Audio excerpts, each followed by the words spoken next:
All right, ladies, gentlemen, students, welcome back to week 10 of our course on Muslim-Christian encounters. And as you all know, in this week, we are looking at Christian and Muslim conceptions of warfare and peace. And, we'll also be talking about the Crusades later on in the week. But today, for the first lecture of this week, we have a bit of a treat for you. I have the pleasure of having one of my colleagues from Harvard, Dr. Javad Hashmi, who is going to give a guest presentation here on war and peace in the Quran and in the later Islamic tradition. So I'm very happy to introduce Javad. He is firstly he is a board certified physician, and he practices in the U.S. He was a fellow of medical ethics at Harvard Medical School, and while doing that, and I think he's practicing right now, and that's just his day job. And while doing that, he's also a PhD candidate in the study of religion program at Harvard University, where I was, and I had the pleasure of being in classes with him. So I've invited Dr. Hashmi here. He has previous degrees, a bachelor's and master's degree in Arabic and Islamic studies, both from UC Berkeley, master's of theological studies at Harvard. And his current research include topics such as Islamic intellectual history, Quranic studies, Islamic modernism, religion, politics, and war and peace in Islam. And this is why I've invited Dr. Javad Hashmi to give this talk to you. It's an immense privilege for all of us. Yeah, I would like to welcome him to virtually address our class. And, Javad, if I can call you that, I'm going to hand it over to you. And we really look forward to what you have to share with us. And if you don't mind, I might sort of ask a few questions here and there as you share your knowledge with us today. Yeah, well, thank you so much, Khalil. It's quite an honor to thank you for this opportunity. I just wanted to say hello to all of your students. I actually looked up your college and was very impressed. It's one of the top liberal arts colleges, and what I really liked was that it was a theological seminary before. So you must have a lot of students who are quite interested in the topic and are able to engage in it in different ways. So I'm honored that you would ask me to give this talk. I do want to correct that it's being an ER doc is actually my night job and PhD is my morning job. But especially with COVID nowadays, it's kind of crazy because yeah, that whole thing. But one thing that's a benefit is that we get to do this lecture online because of that. So what I proposed was I'll give a pretty thorough talk on jihad in the Quran and in the Islamic tradition. And then we could probably cut it up into different parts if you want, or just assign certain parts to students, if not the whole thing, depending on where the interest level is. That's what I propose. But all right, so should I begin then? Yes, please. Please go ahead. Okay. So let's begin. So before I begin, I did want to talk about something that I always start as many lectures as possible with, which are the principles of religious literacy. These are available, these were first put forward by Diane Moore of Harvard Divinity School, and the American Academy of Religion has now accepted these principles. I'm just going to flash these before you. I know it's a lot to take in, but I do want to circle back to this at the end of my talk to show you how all these principles come to apply to this topic of jihad. Now, jihad is a super controversial topic, it goes without saying, and that's why I think it's important to approach it with these principles in mind. So I hope our heads are not blocking that, but let me try to move this. So the first point is that religions are not monolithic in nature. They are instead characterized by a great deal of internal diversity. And when I mean internal diversity, I don't just mean Sunni and Shia. That's what people kind of limit it to, or they say the four schools of jurisprudence, the Hanafi madhab, the Hanbali madhab, etc. That's not what I mean by diversity. That is part of diversity, but that's only one part of diversity. Even within schools, you have a lot of internal diversity. So just like every Lutheran is not the same, right? There are certain Lutherans who are very conservative, some that are very liberal, even in their theology. The same way is the case with Muslims. And the same is the case on the topic of jihad. The second point is that religion, or the second principle, is that religions are not ahistoric or static. Rather, they evolve and change over time. This is relevant with the topic of jihad because I think people like to look at it as one static thing and that it never changed. But in reality, Muslims and ideas about jihad have changed over time. We're going to track those in this lecture. And that will also help correct some biases that I feel are related to this topic. The third principle is that religion is intimately and inexorably tied to culture and context, basically all aspects of society and life. So I often hear people say, that's not religion, that's really culture. I actually hear this a lot from Muslims. And I get what they're trying to say when they say that, but in reality, religion does not exist in some sort of vacuum. And that's important when we talk about jihad. Jihad did not just, spontaneously, it originate without in some sort of vacuum. No, there's a certain context, and that's how jihad evolved, and that's how it changed over time. So we're going to go into that a little bit. The fourth point is that there's a difference between the devotional expression of particular religious beliefs as normative and the non-sectarian study of religion that presumes the religious legitimacy of diverse normative claims. I say this point because everything I'm going to talk to you, there are certain Muslims who might be viewing this and say, hey, that's not what Islam says, because that doesn't go along with their particular interpretation of Islam. And that's perfectly fine for them to make that as a devotional claim, but it's not an academic claim. It's not, now when I say an academic claim, I don't claim that academic claims are perfectly objective and neutral and that there's some view from nowhere. I actually totally oppose that viewpoint. I do think that our faith traditions, our backgrounds, the context we live in, all of these things have an effect on the way, on what we come to believe. But it's when we come to this public sphere, we have to agree to certain rules of discussion. And that's really what we're trying to do here. And so that leads me to the fifth and final point, that all knowledge claims are situated. So those include my claims that I'm going to make to you today. I don't want you to think that those come from nowhere. And the same is all the scholars that I talk about today on both sides or all sides of the debate. They're all situated claims. They all have certain backgrounds. Unfortunately, this point is only really brought up when it comes to people with names like Khalil or Javad, and not with people whose names are stereotypically white or Christian. And that's something that I do want to problematize, because I do think our backgrounds have an effect on what we believe. But I do think we can have a discourse altogether in a neutral space, and that's what we're trying to do here today. Any questions so far, Khalil? We good to go?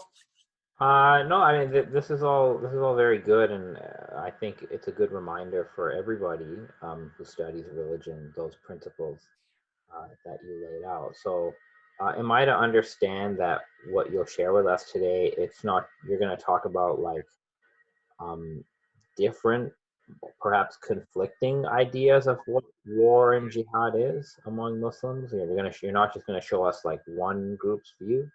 Absolutely. What I'm going to do is I'm going to try to show the diversity of beliefs within Islam, and not only the diversity of beliefs within Islam, but the diversity of beliefs, the diversity of views amongst Western scholars when it comes to jihad. So not all Western scholars agree on the same ideas. So that's what I'm trying to do. And what I'm simply claiming is that nobody can claim that their view is the one single objective view from nowhere, like the God mode as they claim. That's just not possible. All right, so let's move on. Before we go any further, I do want to define two terms. These are Latin terms, jus ad bellum and jus in bello. And forgive me if I mispronounce Latin words. I hope I didn't, but these are two important terms that we're going to use throughout the lecture. The first one, jus ad bellum, is the right to go to war. That is, when is it justified to go to war? And the second is jus in bello, or proper conduct in war. So it's the how question. How can force be used in war? So this is about civilians and non-combatant immunity. So these are the two topics that I'm going to be discussing within the scope of the Quran and the Islamic tradition. And we're also going to compare it to the Christian just war tradition.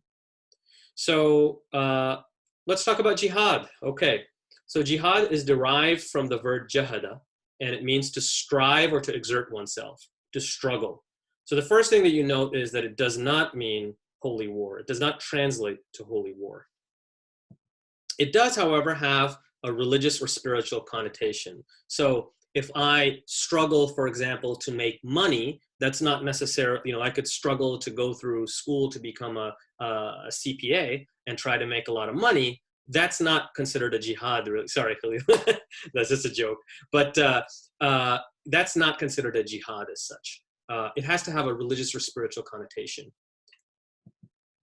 It's not restricted to a military context, though. Okay, so, and just as a joke, I remember I was off studying in medical school, and my mom said, she was on the phone and she was like, that's a real jihad that you're doing. And I was like, please don't use that word. I don't want anybody to hear that and think, So Muslims use this term jihad as in a general way, just like some Christians use the word crusade. It's a crusade against injustice. And so that can sometimes cause problems, but that's important to know. And this view that jihad doesn't just mean holy war, doesn't just refer to a military context. This is not some modern viewpoint of just apologetics. No, this goes all the way back hundreds and hundreds of years ago. So here's a quote from the 12th century where this Islamic scholar is saying that jihad is of three types. So one is against the enemy, which is the military jihad. And then the other two are against the devil and one's own ego. These are internal or spiritual jihads. So I think it's, and there's even a saying that's attributed to the Prophet where where the Muslims, the early believers, are coming back from a war. And the Prophet says, you're coming back from the lesser jihad to the greater jihad, meaning the spiritual jihad. So this idea that the spiritual jihad is superior to the military jihad, that's an idea that has a lot of precedence in the Islamic tradition. It's not something that's modern. However, what I would also caution against is claiming that that's the only view that existed in the Islamic tradition. There's certainly some people, some Sufi mystics, for example, who might emphasize the non-military aspects of jihad, and there's certain other people who are more militant and would emphasize the militant aspect. Again, we need to recognize the internal diversity. That's the first principle of religious literacy. But I would point out that many modern Muslims, other than extremists and some fundamentalists, if you are walking on the street and you meet Muslims in America, most likely they're of the view, they're the people who are going to be stressing that spiritual aspect of jihad. Now, what I will say is that in this talk, that's my only proviso. That's the only disclaimer that I'm doing. And from now on forth, I'm going to be just talking about the military jihad because the topic today is war and peace in the Quran. So just because I emphasize this for 90% of the lecture does not mean that 90% of jihad is the military jihad. So let's talk about the military jihad. So just a question on the thing. So would you say, was it fair to say that whether a community or a scholar emphasizes the military manifestation of jihad or whether they emphasize the spiritual or the ethical, would that just depend on sort of where they live and what's going on in their life and their political situation, do you think? Yeah, so that's a great question, Khalil. Or is it just some people are taught one form and they don't, is it just what they're taught, or is it going to be sort of their life surroundings are going to sort of influence which of these ideas they because you said most Muslims in America, and I imagine Muslims in many places today where they don't live in a war zone, the military aspect of jihad would just not be relevant to their life. That's correct. And actually there's a scholar, Asma Afsar-ad-Din, who has written an entire book on this topic where she looks at the early Muslim views of the exegetes And that's exactly the conclusion that she comes up to, is that those exegetes and scholars who lived close to the borderlands where there were military conflicts going on, they tended to stress, and they were actually on the periphery of the Islamic Empire. They're the ones who stressed that military aspect, whereas the ones in the quote unquote the heartland of Islam, which she's defining as like Mecca, Medina, these scholars were focusing on the spiritual aspects. And so it would depend on context. It would depend on somebody's personal upbringing, what kind of, so if they were a mystic, a Sufi, they might emphasize the spiritual aspect. So it depends on all sorts of things. The point is that Muslims can, just like in any other faith tradition, people can choose to emphasize what they want to emphasize. So just like in Christianity, war might not be emphasized in one community, but let's say during the Crusades, it is emphasized, or in some of the religious right wing during the War on Terror would emphasize it, whereas a lot of the Christians that we knew at Harvard would certainly not emphasize it. So it's the same way with Muslims.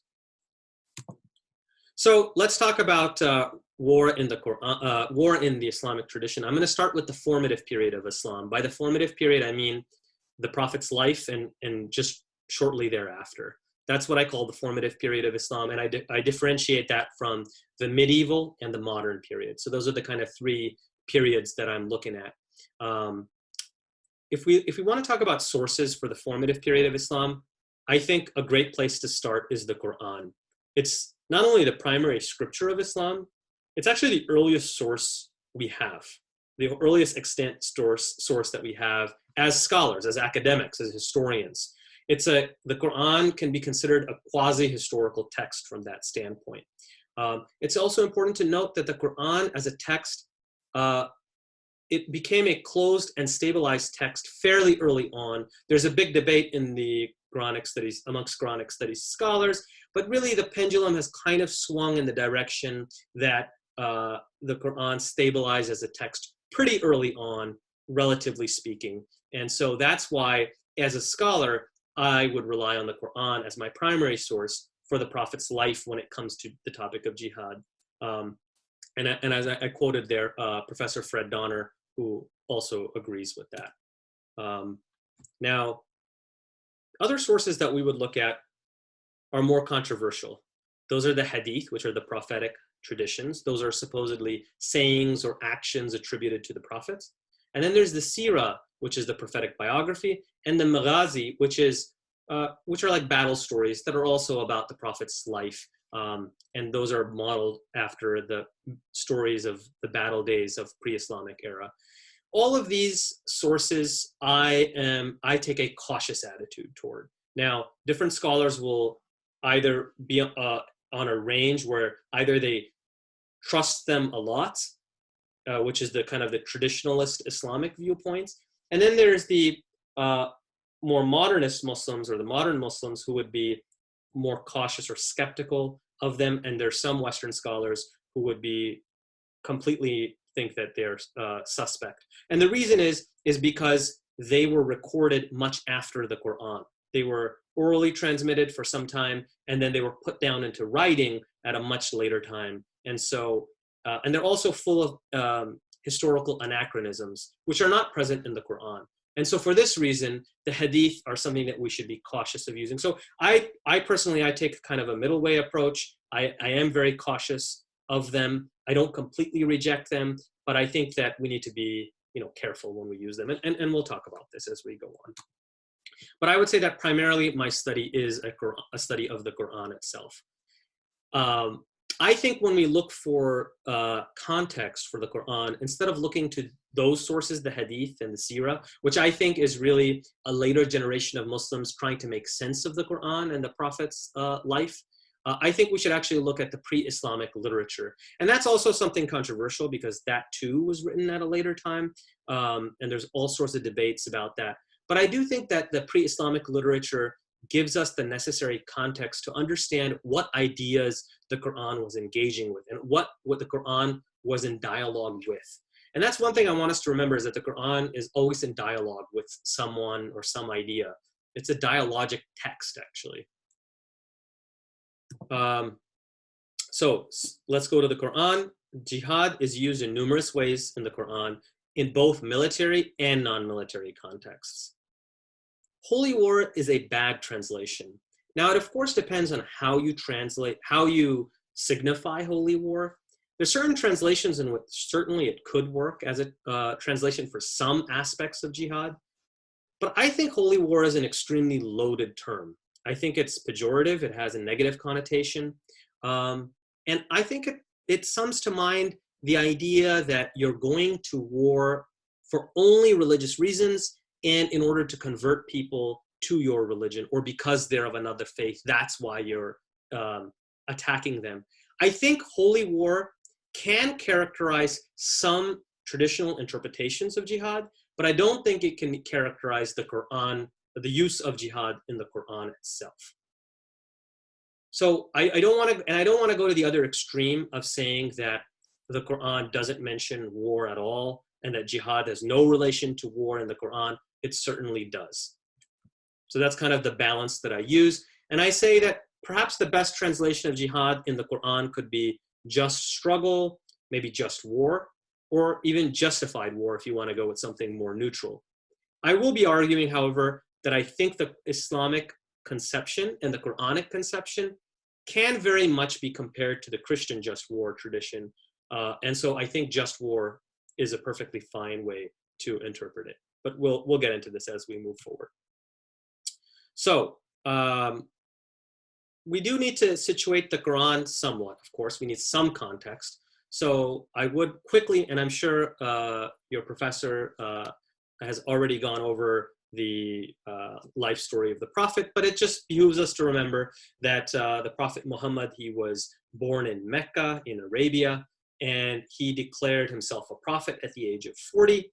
And it's at that, his basic message where I would say kind of two-pronged. One is a belief in the one God. And two, I think social justice was a very strong component of his message. I don't think that's just some hippy-dippy thing to say that sounds good. I think that actually bears true. It's also important to note that he faced, his and his early movement, his followers, faced severe persecution. And the word in the Quran for persecution is fitna. And it wasn't just a little bit of persecution, it was actually an existential threat to the early Muslim community. They were forced to flee Mecca. They fled twice, actually. The first time was to Abyssinia in Africa, and the second time was to Yathrib, which was later renamed the city of Medina. That's how bad the persecution was. So it's really hard to deny that aspect.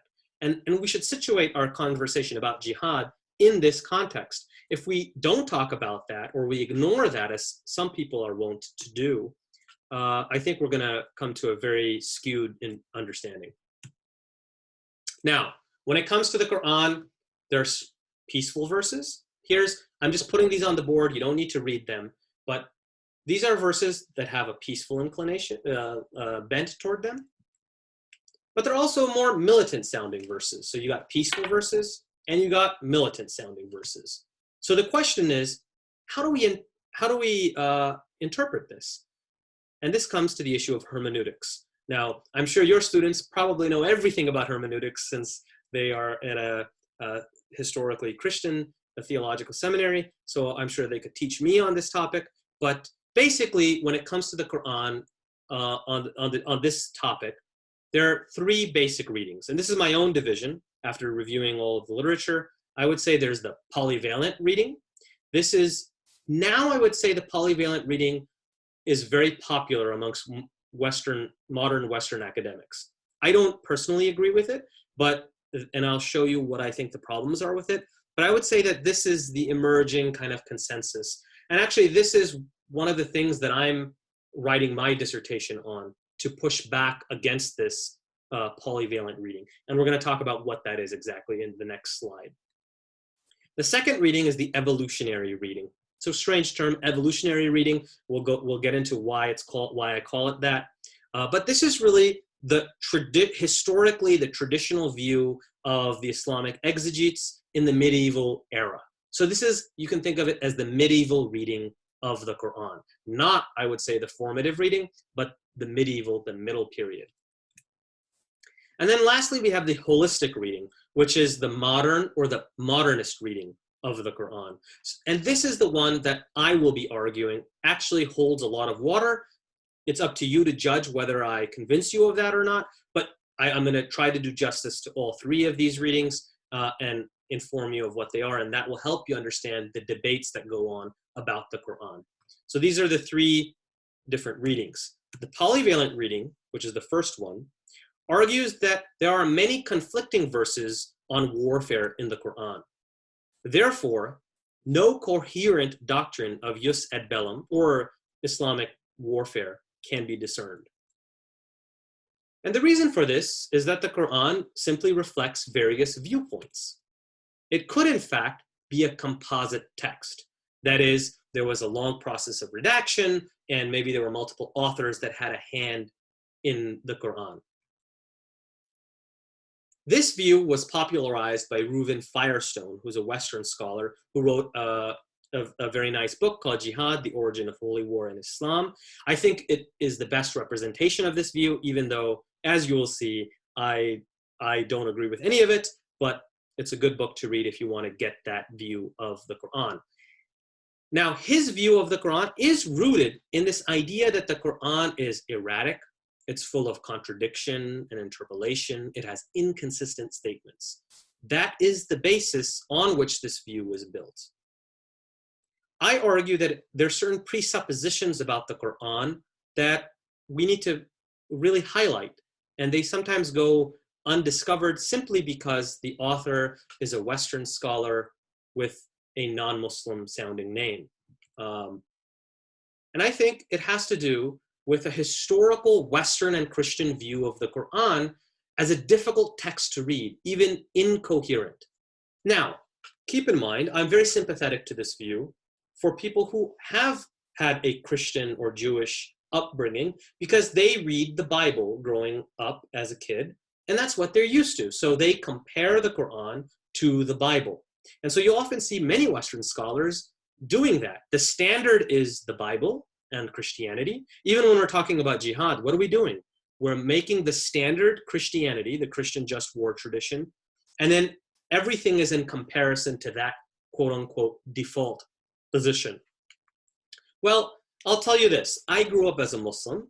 I grew up reading the Quran, and I will tell you, when I read the Bible for the first time, I was, I think, in middle school, I was flabbergasted by the Bible. It seemed like a strange and odd text. It did not seem like what scripture should be to me. Now, of course, that was my view as a non-academic, as someone who was using the Quran with which to judge the Bible, just like many Christians use the Bible to judge the Quran. So what I'm trying to argue is that maybe we should view these texts independent of each other and give justice to them. But this view of the Quran as incoherent and difficult to read is because non-Muslims often approach the Quran as a book where they say, okay, let me start from the beginning, the cover, and read it cover to cover. That's not how Muslims read the Quran. And actually, your professor has done a lot of work on this topic of the Quran as an orally recited text.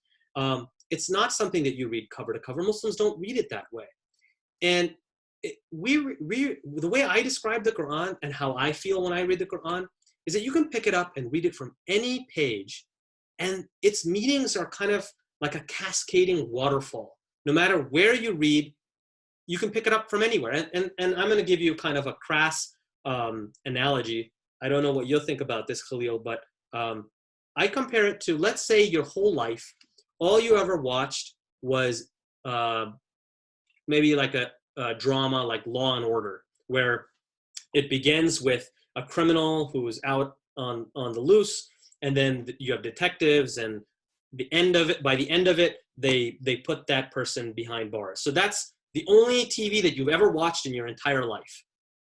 And you also note that it's not only got a story, it it progresses. Each episode is based on the previous episode. And actually, Law and Order might not be the best example. Think of like a Breaking Bad, okay? Like you have to watch from season 1, episode 1.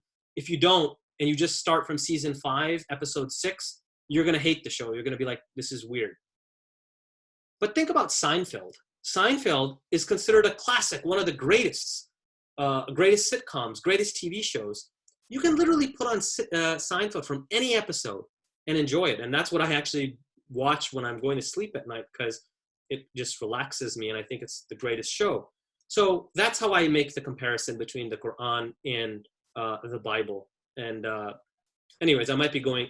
Khalil, did you want to add anything on this? It's a very interesting comparison, because people have talked about this different types of TV show storylines. I think one is the kind where you have to watch it from the beginning, keep going. That's like that's become more popular recently. So in Star Trek, for example, like the new Star Treks, right? Yeah. The whole season is one story. You can't start at episode 4. But Right. old Star Treks from the 90s and the 60s, like that era, every episode was self-contained. There was an overall progression, but you can watch Star Trek, Next Generation, or Star Trek Deep Space Nine, or Star Trek Voyager, and you can pick it up at any episode in any season, and you just enjoy the thing. You don't even need to know. That's how I watched it. Right. Star Trek Next Generation in order, Right. randomly in syndication. And now a lot of TV shows are not like that. You can't do that. And I think actually the Bible corresponds more to the serial version. Right? I agree. You have to do the whole thing in order. You can't just, if you start reading the Bible at a random place, depending on whether you're reading Genesis or Exodus or the New Testament, you might be lost. Right. But I have found that for myself with the Quran, you can pick up the Quran midway, 1/3 through the way. You can pick it up even in the middle of a surah. Right. And there'll at least be a cluster of verses that are self-contained. Right. Opposed to the whole surah or, the whole thing. So I think it's a very good comparison. And I think that if you did read the Quran like a serial TV show or a serial novel, you would find it erratic. So I guess our expectations they don't determine, but our expectations greatly influence what we take the Quran to mean. And maybe we don't have the right expectations when we expect the Quran to read like a great novel. I agree, and I would also say that the benefits of the way the Quran is written, and there's definitely benefits to the cover-to-cover approach. That's also got its benefits. But one of the benefits of the Quran is that it, just like if you watch a TV show where you can kind of relate to each of the characters and say, oh, that's me. I know someone exactly like that person. The Quran is the same way in the sense that it doesn't name names a lot. And so even though it might be talking about a specific person, it can actually be generalized to a different situation and a different, so it's more generalizable. And that's, I think, one of the features of the Quran, which is fascinating, makes it difficult for outsiders to read the Quran for the first time, but actually is why the Quran continues to remain relevant to Muslims today, is because of that. So, but I think this would be a whole lecture on itself, so I think I'll move on, unless you got anything else to add.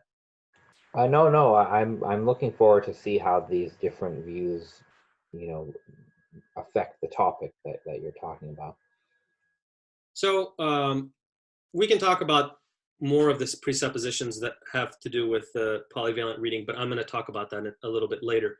So let's move on to the second style, the second reading. And this should have read the evolutionary reading, not the traditional reading, I apologize. But it is the traditional exegetical view. But this was that the more militant sounding, their view was that the more militant sounding verses were abrogated, or they canceled out the more peaceful verses. Now, this is an extremely controversial doctrine. And if you go on anti-Islamic websites, they make a big fuss about it, a big hullabaloo, but we're going to talk about it in a lot of detail. And they based this view on the idea that the more peaceful verses were revealed early on, and that was while the Muslims were in a state of military weakness. Once the Muslims gained strength, defensive war was authorized. Eventually, offensive war was sanctioned and even divinely mandated once Muslims had enough power. And then eventually, perpetual warfare against all infidels everywhere once Muslims were powerful enough. This is the evolutionary doctrine of warfare in the Qur'an. Now, I'm going to show you how this is simply an exegetical intervention upon the Qur'an. It is not inherent to the Qur'an itself. Now, the scholars, and I would say the majority of Western scholars take the polyvalent reading. They disagree with this traditional reading. And Reuven Firestone actually does a decent job in his book of saying why this evolutionary doctrine of warfare doesn't really hold water. Even other people like L. Landau Tassaron, who also takes the polyvalent reading, has said that no, this was actually a way that the exegetes made sense of the Qur'an. Now, their view is based on this incoherence of the Qur'an. I actually argue that the jurists, the exegetes, actually knew what they were doing in the sense they were moving the meaning of the Qur'an to match with what the existing law of war was and what they wanted it to be for the empire. But we're going to talk about this as we move forward. So this is an example of a traditional Islamic scholar who explained this evolutionary theory of jihad. So he basically said, you don't have to read the whole thing, but basically he said that the command for warring descended in degrees or stages. The first stage was this kind of pacifistic stage. Then the second stage was of defensive war. The third stage was offensive war, but still abiding by certain pre-Islamic rules or strictures. We'll talk about those. Those have to do with the sacred months and the sacred spaces. And then finally, the Quran advocated unlimited aggression against all unbelievers. And each time you'll see that they cite different verses of the Quran to justify these four different stages of jihad. We're going to dissect this further later, but for right now, I just want to show you that this is certainly part of the Islamic tradition, of a certain part of the Islamic tradition, and we really shouldn't deny that this exists or try to, pussyfoot around it. It exists. It's there, and I want to deal with it head on. Just a quick question about that. Yeah. This sort of evolutionary view that you shared here. So, is there like a central religious authority who has prescribed this interpretation, or is this like individual scholars just sort of speculating? Because it seems like, when I look at this slide here, if I could just reorder these verses and come up with like a totally different view, like right. These, like, I can't tell from these verses like that one actually historically came after the other one, and I can't seem to, it's not clear to me that some of these, especially these verses like 9:5 and 2:190, it's not clear to me that those automatically cancel what was previously there. Like, it doesn't say that this verse has now canceled, like the verse that is claiming that they claim abrogates other verses. The verse itself doesn't say that it abrogates it. So it seems like I could reorder this and say, well, it's actually a reverse evolutionary view. It started, violent and it became peaceful. So, like, are they getting this from some central authority, or should we be seeing this as sort of very individual, sort of individual creative interpretation? So I would say it's definitely on the side of individual creative interpretations. These were done by jurists, Islamic jurists, who only represented one segment of Islamic piety, one approach to Islam. And as we'll see, I will argue that, and I'm not the only one who argues this, Shahab Ahmad, for example, argues this in his book, that this wasn't even the most relevant or applicable understanding of warfare for the Islamic State. That is the actual people who were in power. They followed a different, and we're going to talk about this at the very end of this lecture, but there's a completely different genre that tells the king, for example, or the caliph, how to conduct himself and how to conduct with the enemies of the state. Now, I don't want to go to the extreme of saying this has no influence whatsoever. It differs from caliph to caliph. Some caliphs took the voice and had their ear to the jurists, and others ignored the jurists. And honestly, my conclusion has been that the reason why the jurists really insisted upon this schema didn't actually have to do with what they wanted to happen practically on the ground, even if they really did. But that wasn't the real emphasis. It was actually theological reasons.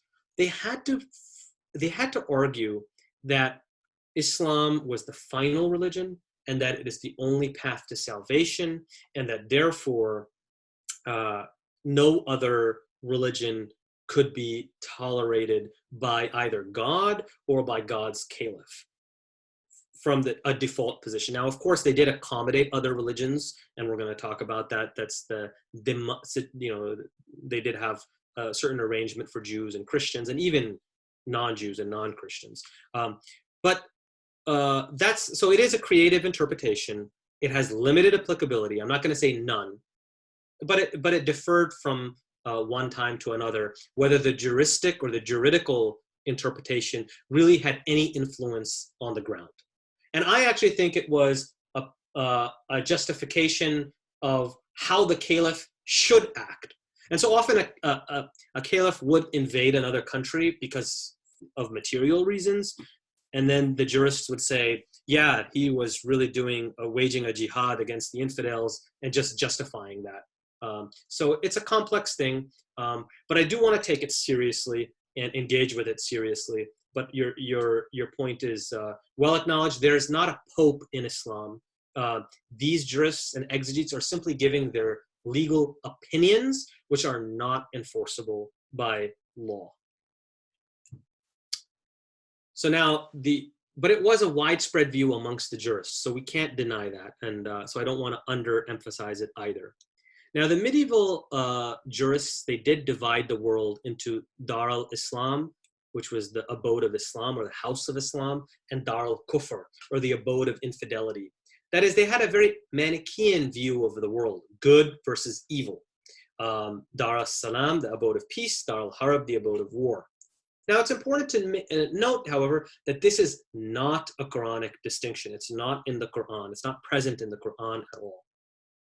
And it's also important to note that two things. Number one is there was many jurists who argued that there's a third realm, which is the abode of truce or the abode of treaty, which is neither where Muslims live, which is Dar al-Islam, or where the enemy live, but just a neutral space, neutral countries with which the Muslim entity or the polity would enter into a contractual peace treaty with. The second point to note is that some Muslim jurists also included, even if they didn't technically formulate this third abode, this abode of truce or treaty, they would actually include the Dar al-Islam or the Dar as-Salam to include those countries, those polities, sorry, not countries, that were at peace with the Islamic world. So even though you might be completely a non-Muslim polity, if you were peaceful and you were on good terms, that could be included under Dar as-Salam for many of these Islamic jurists. But again, this is a theological distinction. It's not very practical speaking. You know, it's not actually how things happened. Muslims fought in between, you know, different Muslim empires fought with each other. They allied with non-Muslims against fellow Muslims. So it's not really, it's just a theological distinction. Now, as far as this traditional classical view, what are possible influences? Well, there's the Sasanian Empire, which was neighboring. So as your professor must have told you, when Islam came on the scene, there was to the west, the Byzantine or the Eastern Roman Empire, and to the west, and to the east, there was the Sasanian or the Persian Empire. So some scholars argued that the jihad, this dichotomous view of jihad with, evil versus good, or Dar al-Salam versus Dar al-Kufr, this is very Manichaean in origin, and there were ideas of holy war in the Sasanian Empire under Zoroastrian influence. So that's one possible influence. The second is the Byzantine Empire or the Eastern Roman Empire. And this might surprise some of your students, but the Byzantine Empire, which was really, let's be clear, they didn't call themselves the Byzantines. They didn't even call themselves the Eastern Roman Empire. They call themselves the Roman Empire. And Muslims referred to them as the Romans. So the emperor of Rome, he was Christian, but he had universal pretensions. He believed that God sent him down to rule earth, basically. And there is the concept of holy war and imperial war in the Byzantine Empire. And to that point, I would refer you to a book by Geoffrey Regan. He wrote a book called First Crusader, Byzantium's Holy Wars. Sorry, I have a lot of text on here and I didn't bullet point it, but basically he pushes back. There used to be this idea that the concept of holy war simply didn't exist for the Byzantine Empire. It's Christian, couldn't possibly have holy war as a concept.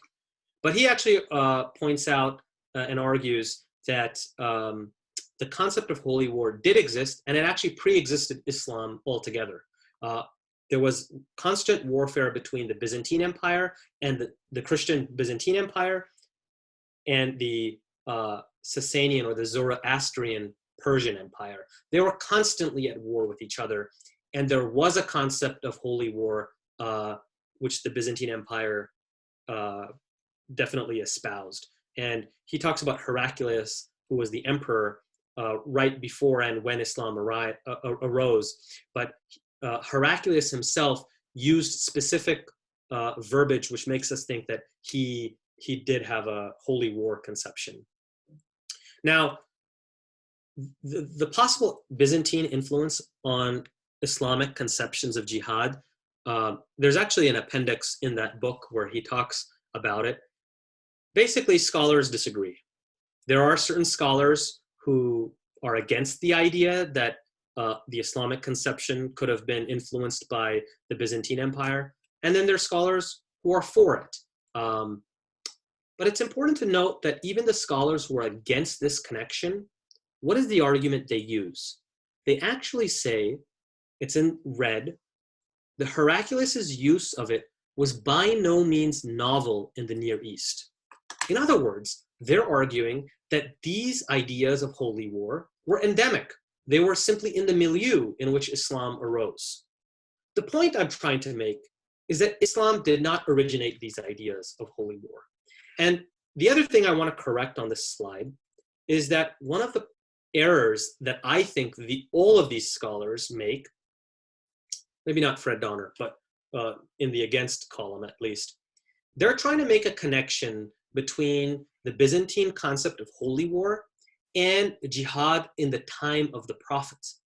But I argue that that concept of holy war did not exist in the time of the prophets. So it doesn't matter that there wasn't a direct transmission of this concept in the lifetime of the prophet. That concept of holy war evolved after the death of the prophet, once Muslims expanded outwards and conquered both the Byzantine Empire and the Sasanian Empire. That's when those ideas were in the milieu. So that's my argument. And what I would point out is that Juan Cole, who's another scholar, he does make exactly this point in his book, Muhammad, Prophet of Peace Amid the Clash of Empires. I think this is an excellent book that I recommend your students to read. It definitely lines up with many of my arguments. But he argues that jihad took on a connotation of holy war only later in Muslim history, in competition with and in conversation with the Byzantine Empire. So that's along my views. But I will point out, as somebody who studies intellectual... Since you mentioned the Byzantines, there is a recent article published in the journal Studia Islamica, issue 114, by Tommaso Tesse. I don't know if I said his name right. He's at the Institute for Advanced Study, and he has recently argued that this idea of martyrdom in war, right, in a Christian context, right, that Heraclius's idea of soldiers dying in war being rewarded in the afterlife, according to this author, that's actually the earliest form of that doctrine. So Byzantine war ideology may be the source for this idea of like martyrdom in battle being like being a good thing, and that later on then it did spread to other belief systems, including later Muslim ideologies of warfare. So I think that in general many Christians would be surprised to learn that this idea of holy war existed in Byzantine thought, before Islam, because you don't hear that on the news, right?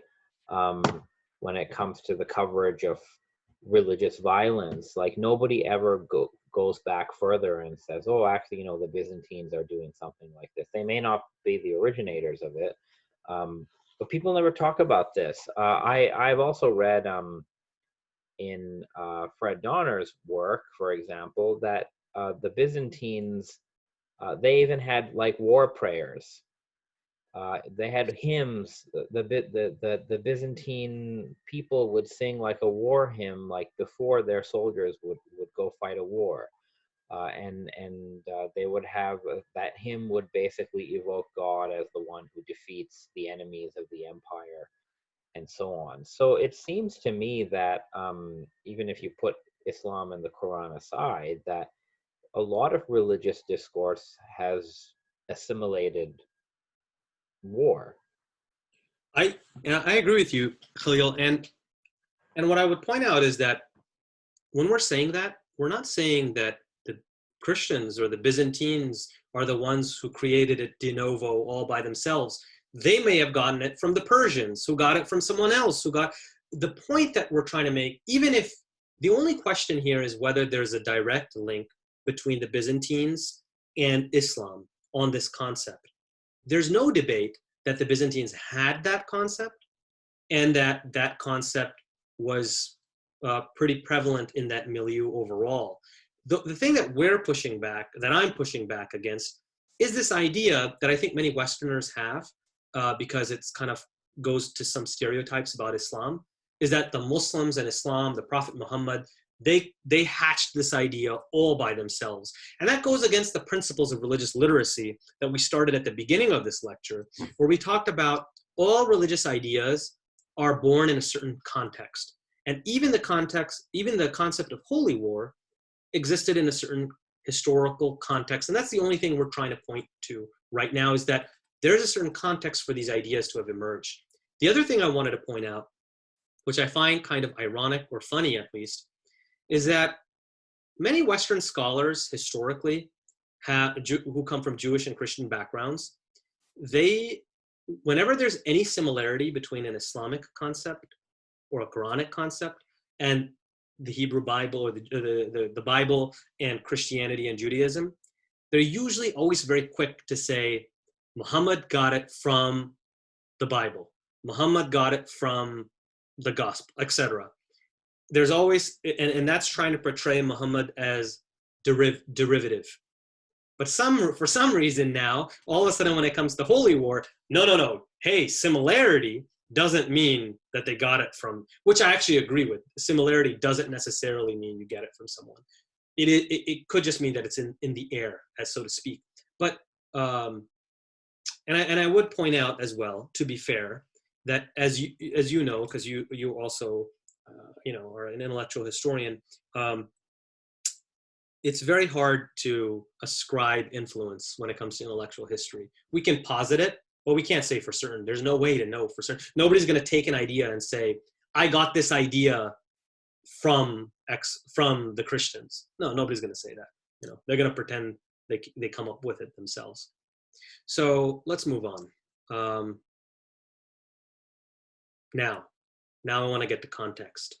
Remember, that's one of the principles of religious literacy. Religious ideas always arise in a certain context. That context was a default state of war. Now, I will point out that you will often hear this related to the pre-Islamic era, the pre-Islamic Arabia. I actually don't agree with that, the idea that default state of war a default state was war in the pre-Islamic Arabia. I do think war occurred all the time, but I don't think from a theory standpoint, they actually believed that was a good thing. And the reason was they were engaged in tribal warfare. There was no central empire or state that believed that God had put them down on the earth and their job was to conquer everyone else, a war one against all. That was an idea of empire. It was only after, when the Muslims moved out and encountered the Byzantines on the west and the Persians on the east, both of them had pretensions of being divinely appointed, and that's when a default state of war existed in the imperial era.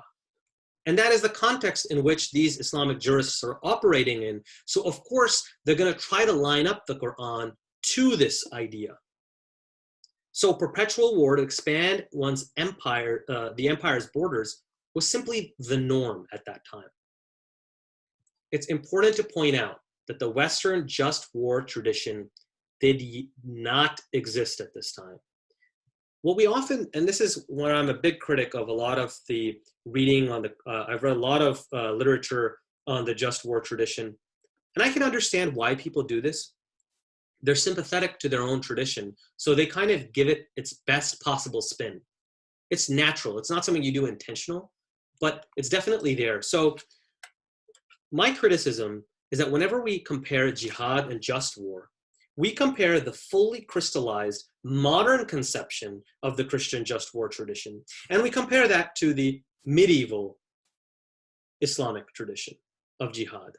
And then we make those comparisons. That's apples to oranges. It's not an apples to apples comparison. And we're going to talk about this a little bit more.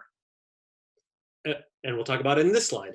So for most of its history, the Western just war tradition only dictated how Christian polities dealt with other Christian polities. This is up until the modern era. Heretics and infidels were excluded and were to be actively fought. Again, it was only in the modern period that this changed. But and I think that one of the reasons why many non-Muslims from Jewish and Christian backgrounds, and they don't have to be Jewish and Christian, by the way, they could be atheists. The point is not their faith. The point is what they grew up with and what culture they grew up in. I think if you were reading like Christian texts, even like when you read like John Locke, like you're reading a political text, when you see references to Christians and Christianity, because you're so used to it, you kind of just block it out. So it has a universal meaning and reading to you. Whereas when you're reading another faith tradition's texts, the Muslim versus non-Muslim, that pops out at you. And so that's what you focus on. Whereas when you read Christian just war historical texts, you kind of ignore what's read about heretics and apostates and non-Christians. That's kind of the exception. Just like when we read, founding texts by the founding fathers, we kind of ignore what they said about Black people and non-Christians, etc. We say, oh yeah, we're going to accept everything, but we're kind of just ignore this other aspect, which is perfectly fine to do, but just understand that you're doing it is all I'm saying. Does that jive with what you think, Khalil?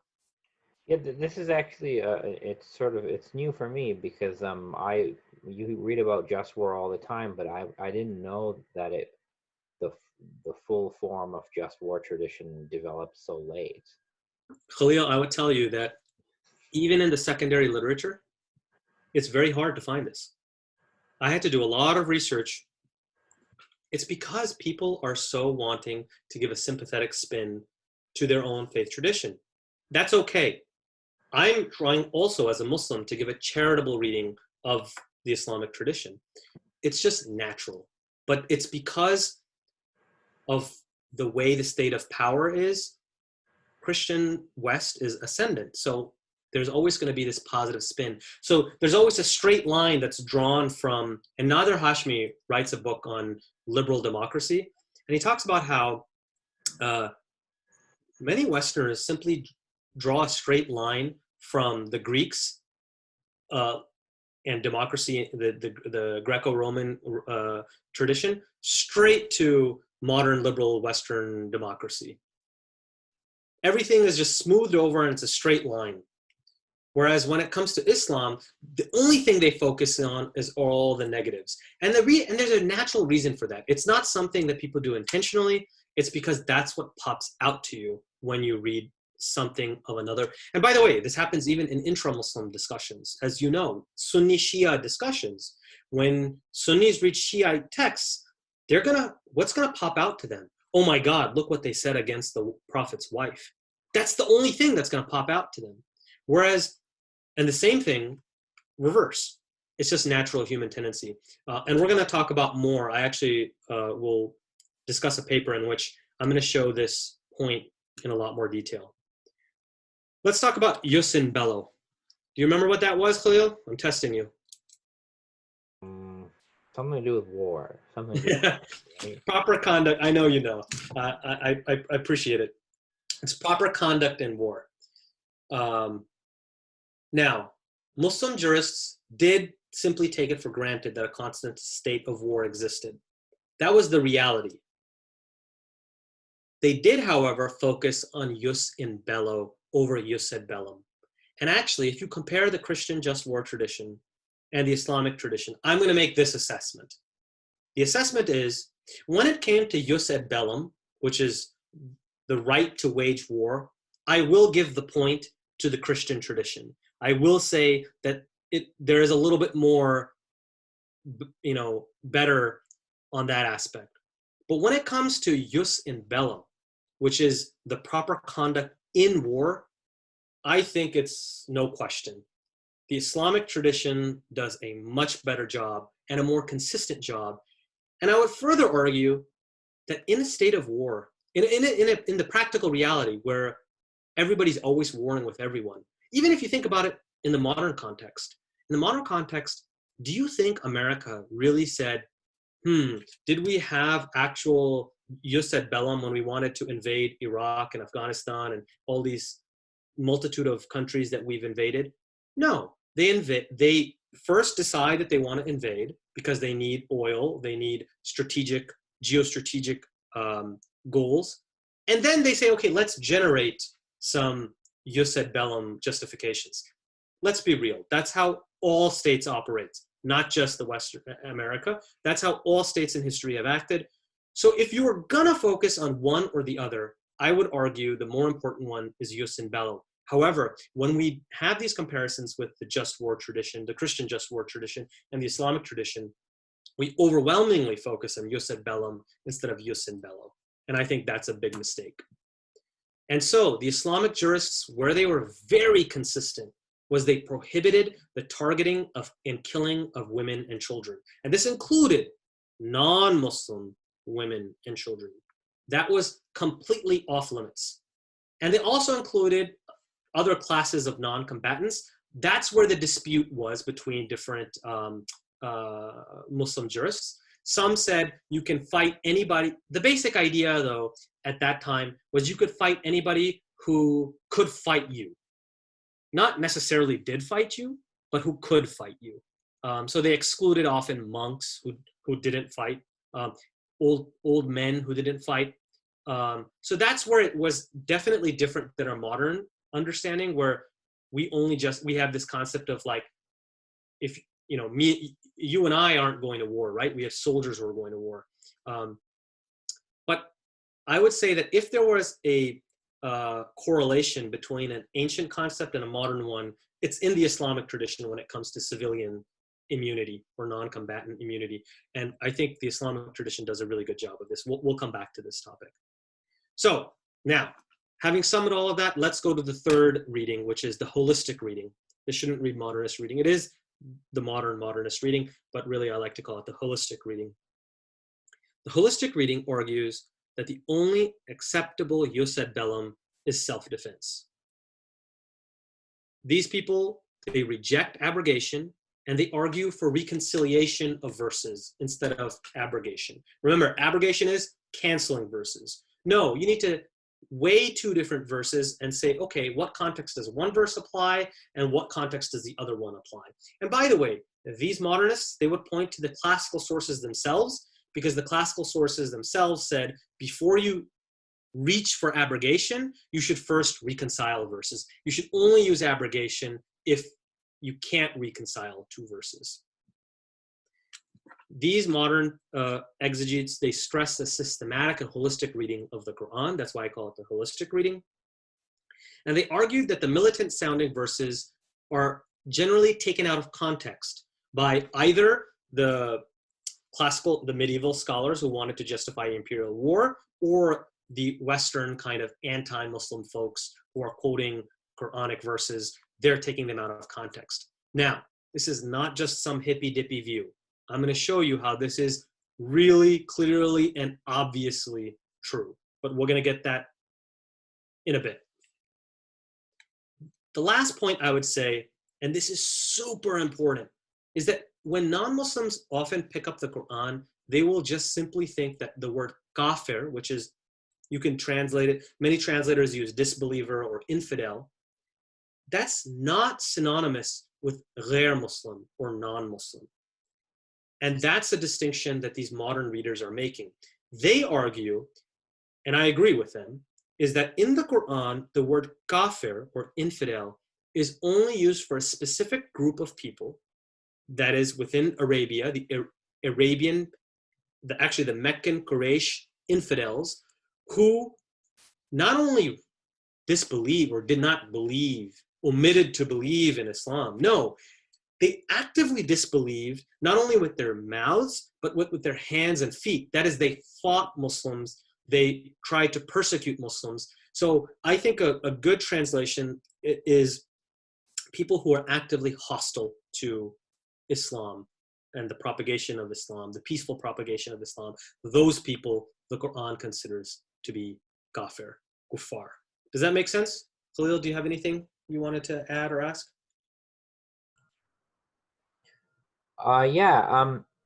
So this last point is interesting. So you're saying that kafir, which I often see it translated as unbeliever, are you saying, so Jews and Christians, for example, they're not unbelievers? Unbeliever is like a different category? Because that's something that, I mean, you just assume that like a believer is a Muslim and therefore a non-believer would be any non-Muslim.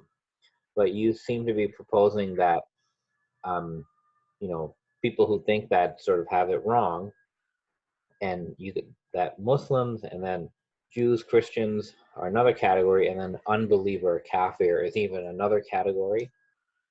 Yeah. Am I understanding that right? So when the Quran says, like unbelievers will be punished or something, that doesn't mean Jews or Christians.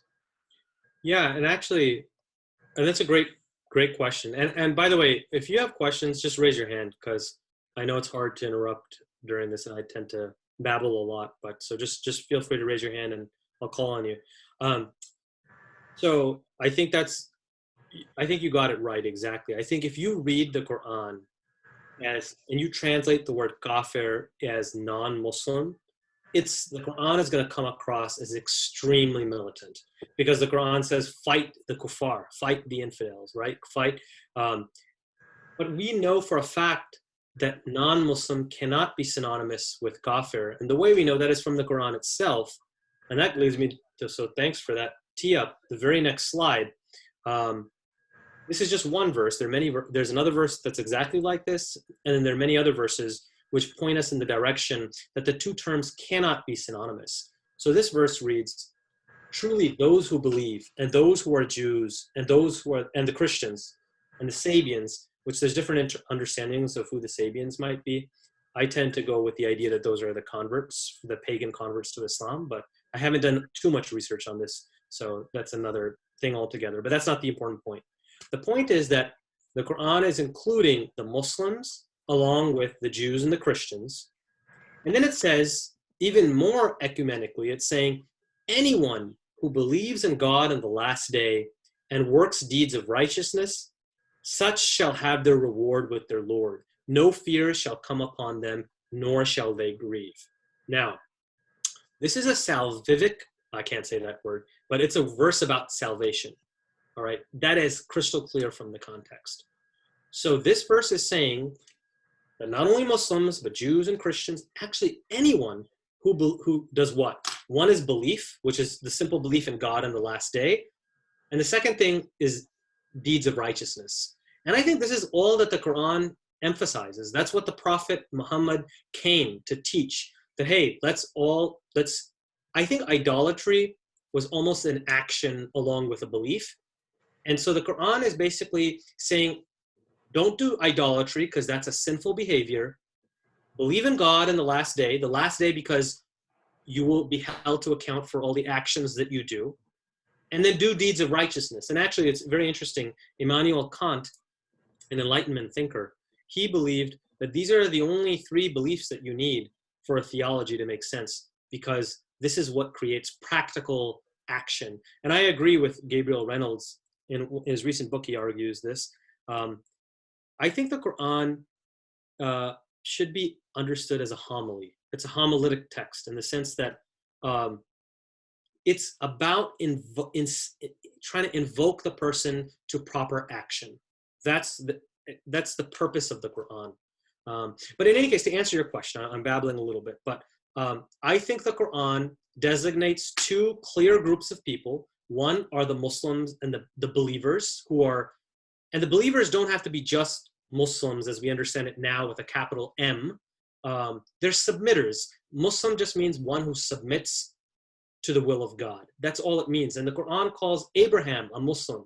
It's not Muslim with a capital M. That would be kind of silly, right? Especially because that verse says Abraham was not a Jew nor a Christian. These are it's telling the Jews and the Christians, stop being so sectarian. And then the Quran says, nay, Abraham was a Muslim, a submitter. Now, if you take the traditional Islam, the medieval interpretation, it's kind of silly for the Quran to say, hey, Jews and Christians, stop being so sectarian. No, Abraham was a Muslim, with a capital M. So I think the Quran, and Fred Donner is someone who's written a lot about this topic. Let's not behoove this point. Let's keep moving on. So again, we're going back to this holistic reading. The first person to really articulate this was a man named Sir Syed Ahmad Khan. He lived in the 19th century in British-ruled India at that time. And he's actually the thinker that I'm most fascinated with. A lot of my research focuses on, and we just call him Sir Syed. But he argued that Islam does, and this is in his tafsir, he argues this, Islam does not allow offensive war, nor does it sanctify the conquest of countries and subjugation of people. It's only permitted to draw the sword in two cases. The first is in self-defense, and the second is due to religious persecution. One point that I would notice is that Sir Syed actually says that if you're attacked for non-religious reasons, let's say Iraq is invaded because they want oil. Let's pretend that happens. That does not, in Sir Syed's view, justify a jihad. You might be under secular law, secular rules, you might be justified in mounting a defense, but that doesn't qualify as a jihad. Jihad is only if Islam itself is under attack, when Muslims are put to the sword for what they believe. And that's exactly what was happening in the lifetime of the prophets.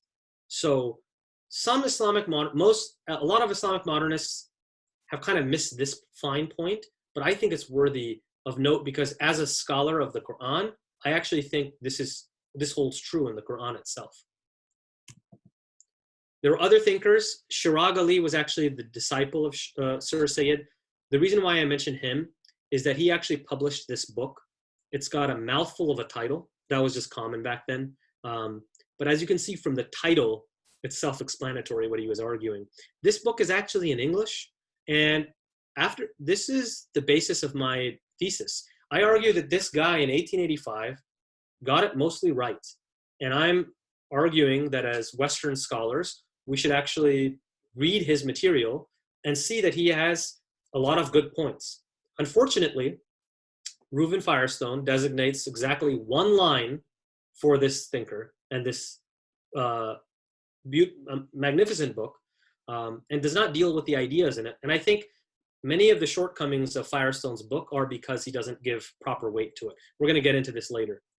So these are two scholars that are in Islam in South Asia. In the Middle East, there were thinkers like Muhammad Abdu, Rashid Rida, and Mahmud Shaltut, who was the Grand Mufti of Al-Azhar University, which is the most prestigious Islamic university in the world. So I want to point out that these thinkers were not marginal thinkers, fringe thinkers. No, these were very influential thinkers. Sir Sayyid, for example, he was the most prominent Islamic leader of his time. Hands down, no question about it. In the Middle East, Shaltut was the Grand Mufti of Al-Azhar. So these are not fringe ideas. And I actually encourage you to read Shaltut's book also. It's in English. It's translated in English, The Quran and Combat. This book is important because a Western scholar, Patricia Crone, actually read this book, and we're going to talk about that shortly.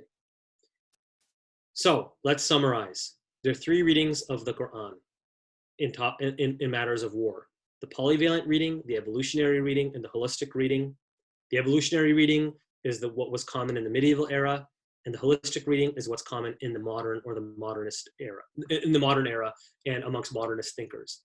I will tell you that amongst Muslims, the holistic reading has become so popular that it's no longer limited to Islamic modernists. It is pandemic, to use a word like COVID. I mean, it is really held by wide swaths of people. If you like pull a random Muslim, I'm betting you they're going to hold this modern, something that was once a modernist reading is now kind of held by most Muslims. I kind of have the slides mixed around. I apologize for this, but I did want to talk about possible influences for the modernists, Islamic modernists. Yes, they were influenced by the Western just war tradition. There was definitely the colonial context. So most of the Islamic world was conquered by the West at this time, by the colonial powers. And there was this anti-Islamic polemic, this Islamophobia, if you want to call it, that was present at this time. Just like today, how people call Islam violent and terroristic, at that time, they were trying to portray Islam in the same way. These thinkers were reacting to that. So the question is this just apologia? I'm going to say, yes, it's partly apologetics, for sure. But that doesn't diminish, A, its truth value, and B, it doesn't diminish its Islamicity, how Islamic it is. Look, if we go back in Islamic history, the first school of Islamic theology was the Mu'tazila, the Islamic rationalists, who were responding to Greek and Western influences. They literally combined, they took Western sciences and they said, okay, how can we make Islam accommodate? How can we reconcile these two? Same with the Asharis, who were what we now consider the quote unquote Orthodox Islam. In fact, I would argue that the process of truth is discursive in nature. So we would, and Sir Sayyid actually argued this, and many, like Ghazali argued it, and many of the Islamic philosophers argued it, that you'll never know the truth unless you're confronted with an ideological opponent or rival. And I think this is true because if you live in a society that's 99% Muslim, you don't have to worry about, you could say that, yeah, jihad means to conquer everyone else. Who cares? Everybody's Muslim. It's when you meet somebody who's non-Muslim that you're like, nah, that doesn't really make sense. Let me check back the actual source and see if that's what it's saying. So I think my point is that these influences exist, but it doesn't diminish that we take these, the Islamic nature of their opinions. What is Islamic modernism? Just real quick. I think some of your students might want to know what that is. It's a trend of Islamic thought. It exists in all Islamic sects and groups. So you can be an Islamic modernist and be a Sunni. You can be a Shia. You could be neither. Islamic modernism is a trend of Islamic thought. And the reason why I mention this is people like Robert Spencer and some other Islamophobic thinkers, ideologues, they will make statements like, all 4 schools of Islamic thought say X, Y, or Z. And if you didn't realize the real diversity of Islam, you'd be like, oh, wow, that must mean all Muslims think that. In fact, that's just an empty rhetorical point. We know that the medieval view, and that's really what he's saying, is the medieval view said this. Now the modern view is something else. And you can't deny, and I've seen Robert Spencer try to deny Islamic modernism as a real school of thought. It's really a trend of Islamic thought. And it's a trend that wants to rethink Islamic norms, reinterpret foundational Islamic texts, and reform particular Muslim institutions to bring them in line with the, quote, the spirit of Islam. So they're not literalists. And they want to make Islam conform to what are seen to be modern needs and sensibilities. Now, the reason why I think this is important to recognize is it's been a Western viewpoint for a while, this Orientalist view, that Islam simply cannot be reformed. Reformed Islam is Islam no longer.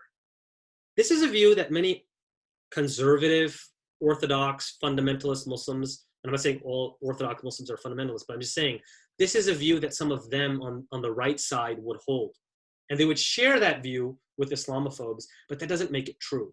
And I think it's kind of ironic. On the one hand, you're saying, as an Islamophobe or an anti-Muslim ideologue, you're saying Islam has to be reformed. But every time anyone reforms Islam, you say, well, that's not really Islam. So it's catch-22, basically, for Muslims.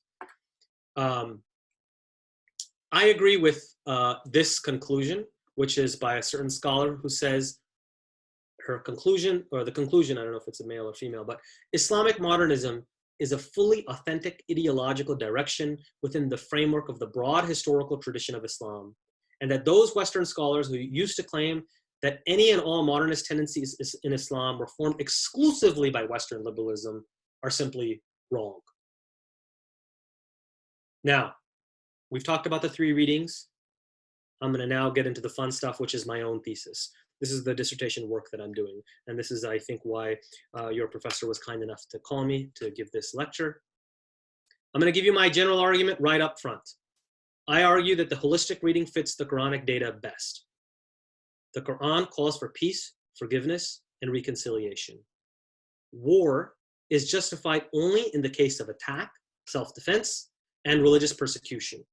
And even then, it is the less preferred option, but it might be necessary if the threat is existential. The ethic of war and peace remains consistent throughout the Quran and revolves around the pre-Islamic institution of qisas, which is equal retaliation. This point here, by the way, is kind of my secret sauce. This is the kind of contribution I'm doing to the scholarship. So none of the Islamic modernists that I've read have made this point. I feel like it's my unique contribution, where I realized that jihad in the Quran revolves around an institution that existed in pre-Islamic Arabia, which was qisas, the law of talion, which is, in layman's terms, we say an eye for an eye, a tooth for a tooth. That's what the Quran was engaging with.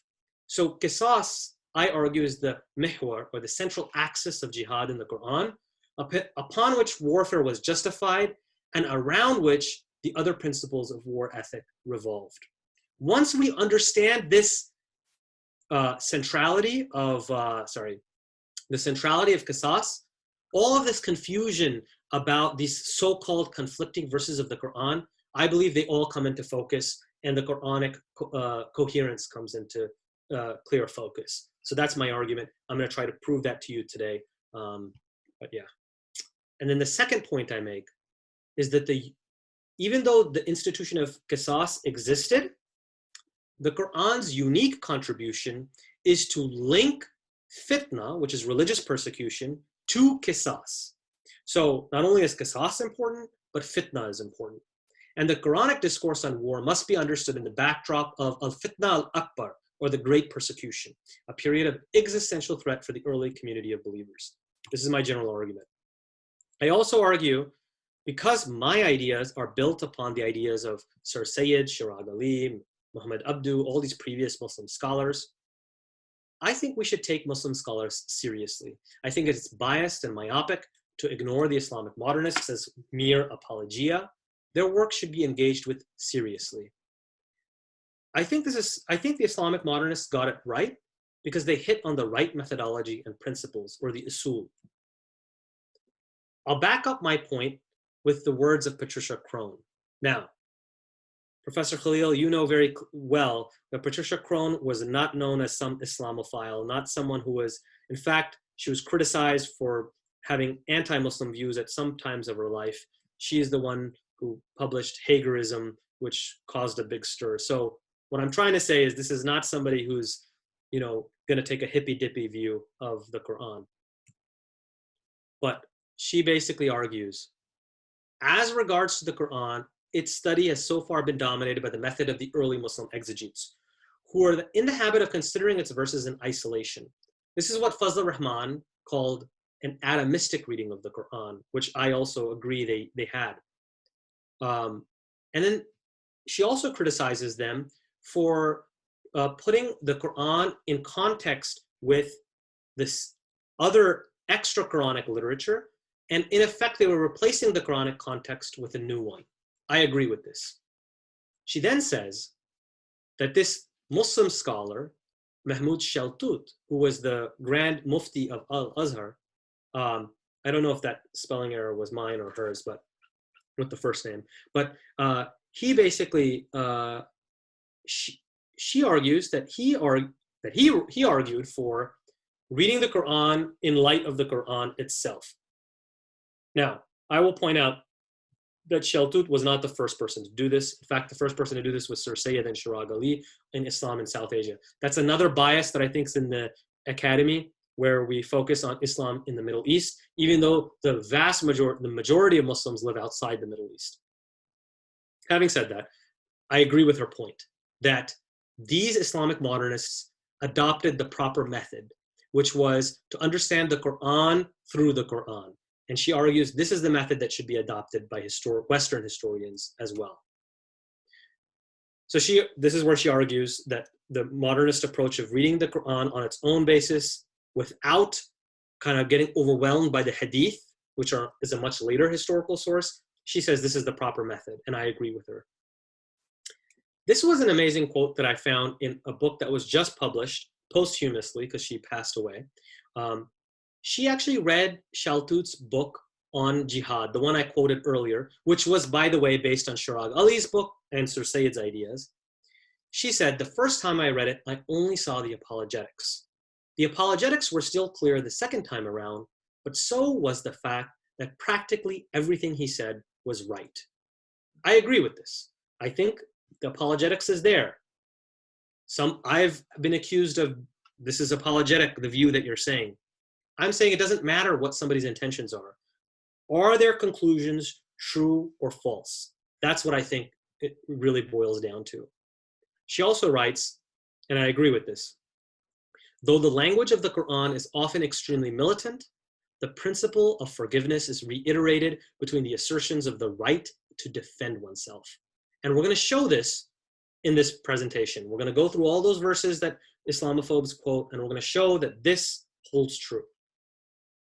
So the way I studied the Quran, I also looked at a study done by the Japanese scholar of Islam, Toshihiko Uzutsu. He had a very famous study, The Ethical Religious Concepts of the Quran. But it's basically, again, that idea of reading the Quran and letting it speak for itself, so to speak. And if you were going to look for context, first you look for context within the Quran, But then if you have to look for context outside of the Quran, I don't think you go towards the hadith and the seerah and the maghazi and all that. Instead, you look for context in the pre-Islamic era. That's my argument. That's how I approach it. Now let's look at some of the pre-Islamic literature real quick to get an idea of why this is important. The first thing we see is that war was very common in the pre-Islamic Arabia, and warriors were often promoted in poetry. They had a very high status. Not only was war very common, but the idea of retaliation was very prominent. Vengeance was very prominent. So if I attack your tribe, you better attack my tribe. Otherwise, you were a sissy, you were a wussy. And you can see that in that quote. There was a concept of diya, which was financial restitution. So let's say I attacked your tribe. You could either attack me back, or I would say, just give me the blood wit, which was a financial sum of money, and then we'll call it even. However, in pre-Islamic Arabia, the financial restitution, the blood wit, was considered the sissy option. That's what the Quran was coming to say, to correct, and was saying that, no, you should accept the diya and financial restitution, or just peaceful reconciliation without the diya, as opposed to insisting that you must enact vengeance upon your enemy. So this is the concept of tribal warfare. Tribal warfare was basically one tribe, it's Hatfields versus McCoys. One person attacks your tribe, you attack their tribe. It's an endless cycle of violence. And the quintessential example is the Harb al-Basus, which actually started over the slaying of a she-camel. This caused a generations-long war between two tribes who even forgot why they initially started the war. But basically, it was because they didn't want to accept milk for blood. Milk was like camels, because financial restitution was given in the form of camels. So that was considered the sissy thing to do. The Quran is speaking to this and saying that no, equal retribution is the limit of your retaliation. But even then it's saying, if you pardon the person, that's actually a higher level, it's a higher ethic. That's more pious to do that. But if you must retaliate, do it equally. If you transgress beyond that, then grievous suffering awaits you in the hereafter. Now, it's actually this passage of the Quran that made me have this light bulb moment. Qisas nowadays in Islamic law is actually associated with the domestic crime of murder. If you look at fiqh books, that's how it's understood. It's not understood in the context of international law, so to speak, between two polities. In fact, you'll read in Islamic fiqh books that qisas does not apply to international law because war has its own set of laws. But this passage does not make sense in the context of domestic murder. What does it mean that if the free man for the free man, the slave for the slave, the female for the female? That verse, like if somebody like murdered a woman in a pub, why would you go murder a random woman as retaliation? That doesn't make any sense, right? So the example that I gave at a conference once, I said, let's pretend you have two tribes. One is Bani Harvard, or the tribe of Harvard, and the other is our rival, Bani Yale. Let's say that Bani Yale, of course, they're always the aggressor, they kill a PhD student of Bani Harvard's. Bani Harvard would be legitimated in retaliating by killing a PhD student of Yale. So that would be qisas, that would be equal retaliation. But Bani Harvard might say, hey, we're Harvard, we're the best institution in the world. Therefore, our PhD student is actually equal to your professor. So we're going to kill one of your professors instead. Or maybe we'll kill two professors because our PhD students are that good. And I agree with that, of course. So that would create an endless cycle of violence because each tribe would basically be arguing that their people are worth more than the other. And this is the exact context in which many of the exegetes said that this specific verse was revealed. So this is a book called Asbab al-Nuzul. It's about the occasions of revelation when certain verses were revealed. I actually think we need to be extremely cautious when we view this source. And I'm actually kind of skeptical to much of it. But I do agree that this verse, this passage, was probably revealed in just such a context. We might not know who these two tribes were, but it makes sense that one tribe was simply demanding to kill an unequal amount in retaliation. So once we've understood this point, and that's where I argue that this verse, so it's the free man for the free man, the slave for the slave, the female for the female. Yep. Khalil, you got a question? Yeah, so just so I understand here, so this law of equal retribution means that basically whatever, in terms of loss of life, whatever loss of life my tribe suffers, I have the right by law, or I guess you would call this a law, I have the right to sort of inflict the same damage on the people who wronged me. Yeah, actually it was your tribe would have that right, not you specifically. My So tribe. your tribe would have the right to equal retaliation. Okay, so it wasn't a personal thing. So if I lose a male, a middle-aged male in my tribe is killed by one of their people, then I can say, okay, I'm going to retaliate against a middle-aged male. Yeah, because at that time, they did not value life equally. And the Quran, actually in another verse, and many of the exegetes say that the Quran then moved towards the ethic of a life for a life, that all life is equal. And even back then, they did, when someone committed a crime of murder, they often, and there are examples in the pre-Islamic poetry and stories, they did want to punish the person who actually did the murder. But what happened is oftentimes they were unable to do that. So in one example, this guy from tribe A kills someone from tribe B and then heads towards the hills and can't be found. So now they have to come to an amicable arrangement. And often it's not actually that they're going to kill someone. It's actually that they're going to say that person is worth X, Y, and Z amount. And if it's a man, at that time, they believe a man had more financial, it's tort law, basically. The man was simply worth more because he was a soldier. So he would be worth more. And so this is the amount that we agree on. So that is kind of the context. So the first verse here is saying, equal retribution in case of people who are killed, right? Man for man, slave for slave, woman for woman. But the second one says, the person can be pardoned, and then instead there would be a payment made. Am I understanding right? So now, instead of demanding that my tribe demanding that they kill like the equivalent in the other tribe, they can instead say, okay, we'll pardon the murderer if he pays us, some amount of camels or something. Right. Right? You're absolutely right. Seen as it, so that would be the blood, we call that blood money. Blood money, blood wit. And is that seen as, because that verse says, this is an alleviation from your Lord and an act of mercy. So was the blood money option, like my tribe could elect the blood money option, was that seen as being more forgiving than the eye for an eye?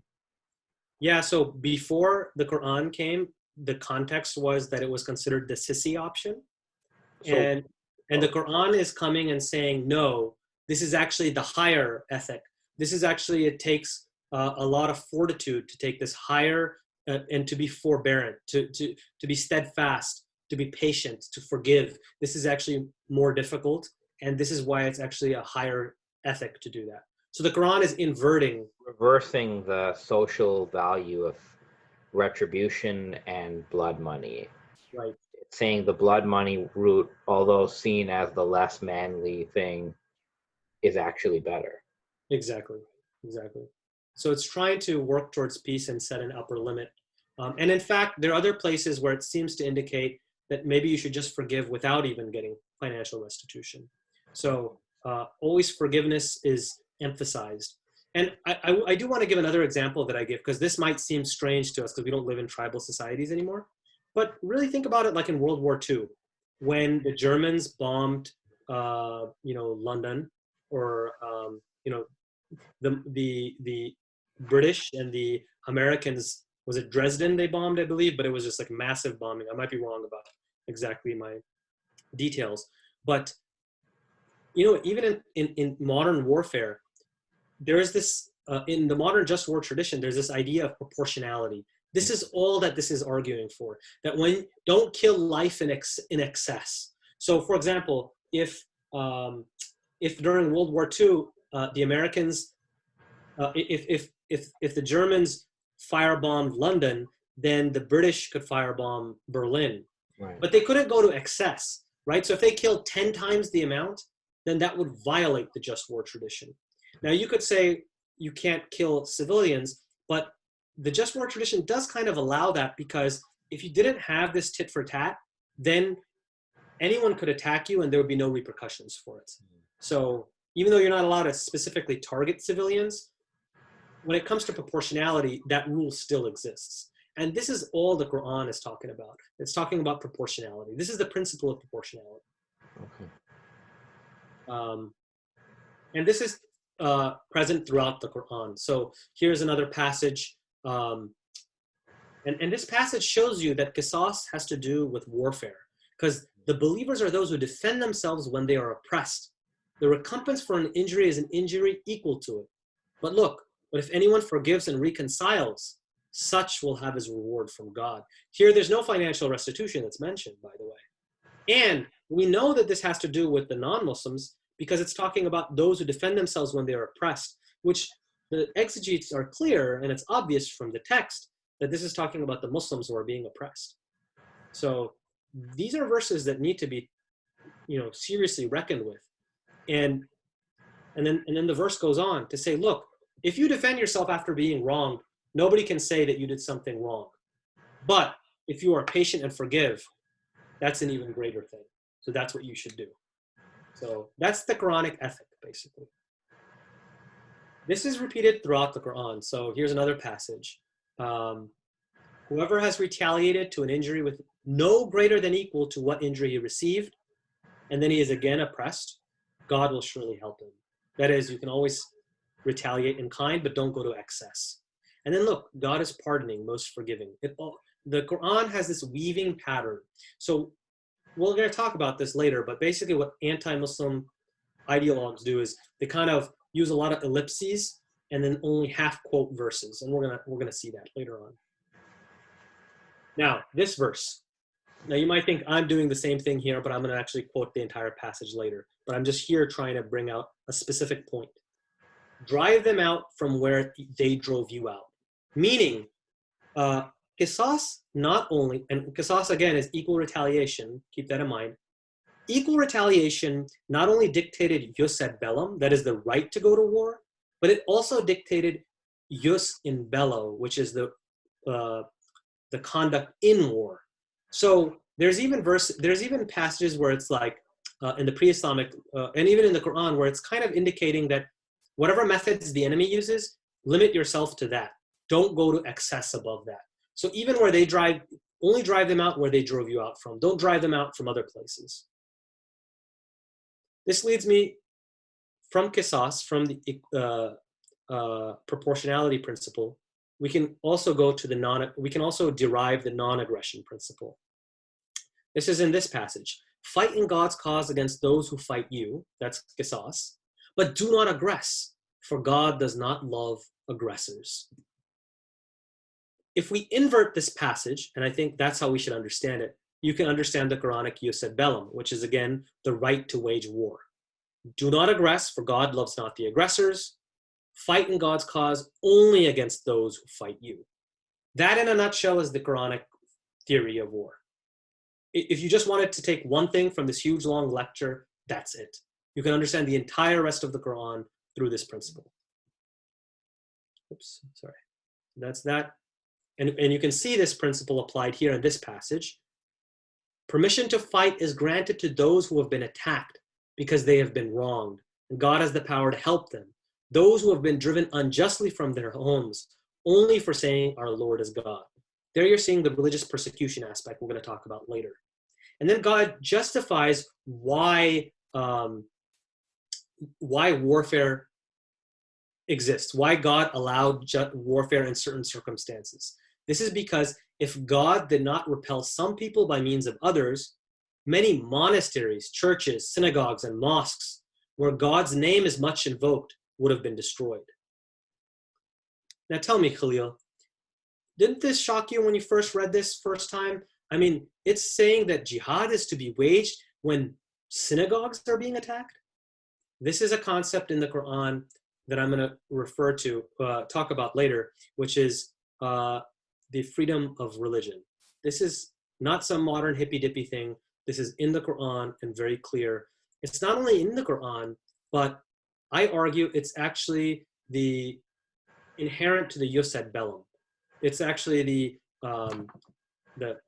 casus belli, however you say that Latin word. That's exactly what the Qur'an uses to justify war against the Quraysh, the Meccan pagan enemies of Islam. So if I understand this right, the Quran is saying here that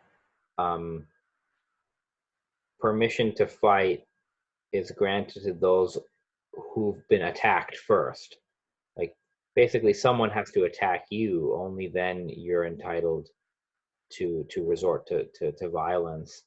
But it seems to say that, so even if a church is attacked, if a synagogue is attacked, then Muslims have to defend those places too. That's what it seems like. It's saying that, like, if this defensive warfare did not happen, then not only mosques, but it seems like any place of worship, even non-Muslim places of worship, have to be protected. I think that's a fair reading. However, what I would argue is that the Quran is a dialogic text. So I can only understand it in the context in which it was revealed, like in discourse with. I would simply say that here the Quran is making the point that the reason why those Muslims are justified is because their houses of worship, their freedom of worship is being attacked. Yeah. So that's the point that the Quran is making. Whether or not we then draw from that jihad is justified if mosques or churches are attacked, that I think is up to the reader to make that interpretation or not. That's at least my opinion. It just reminded me, because I know in the last few years in Egypt, for example, churches were being attacked by extremists, and actually Muslims were outside churches forming rings of protection. Right.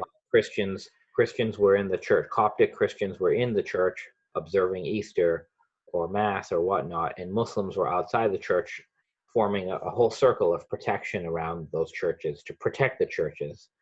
And I think those sort of acts were repeated. I mean, they were inspired by these sort of verses. I remember, like, Muslims were citing this verse. So it seems to, I mean, historically it may be about Mecca and the Quraysh, but the message here, I see, from what I see, it seems to resonate even till today. This idea of protecting, and I recall in the last year or so that similar things were happening to synagogues. During a lot of these anti-Semitic attacks, Muslims and Christians were like trying to protect synagogues from anti-Semitic violence. I don't know. It's just that's what it sort of activated, the memory it activated when I read it here. Yeah, I agree with you. And there are even historical precedents in Islamic history. There are actual examples. I've read them where Muslim empires, they covenanted with Christian and Jewish like tribes and peoples and defended them when they were attacked by a third party. This is not, again, some Islamic apologia. This is their actual concrete examples of not only treaties, but also historical occurrences where they actually did mobilize their armies to protect those groups. And it is possible that this verse could have been part of that inspiration. What I would also point out here is that the Quranic justification, I don't think it can be qualified as holy war in the sense we think about it. Because if you look at this passage, is it really saying to attack anyone because they're non-Muslim or because you're Muslim? No, it's saying that any people, anywhere, are allowed to defend themselves when they're being attacked for their religious expression, for their belief in God. So I think it's actually very universalistic. And we'll link that to some of the ideas of the Islamic philosophers that we'll talk about at the end of this lecture. But let's move on. So there's more verses. I'm just trying to show you that this is prevalent throughout the Quran. So this is, again, qisas, or equal retaliation. There is no cause to act against anyone who defends himself after being wronged, meaning that's justified. But there is cause to act against those who oppress people and transgress in the land without right. They will have an agonizing torment in the hereafter. This is another verse. This is talking to, I believe this verse is addressing the children of Israel. And it's saying that you are guilty of killing amongst yourselves and banishing a party of your people from their homes, cooperating against them in sin and aggression.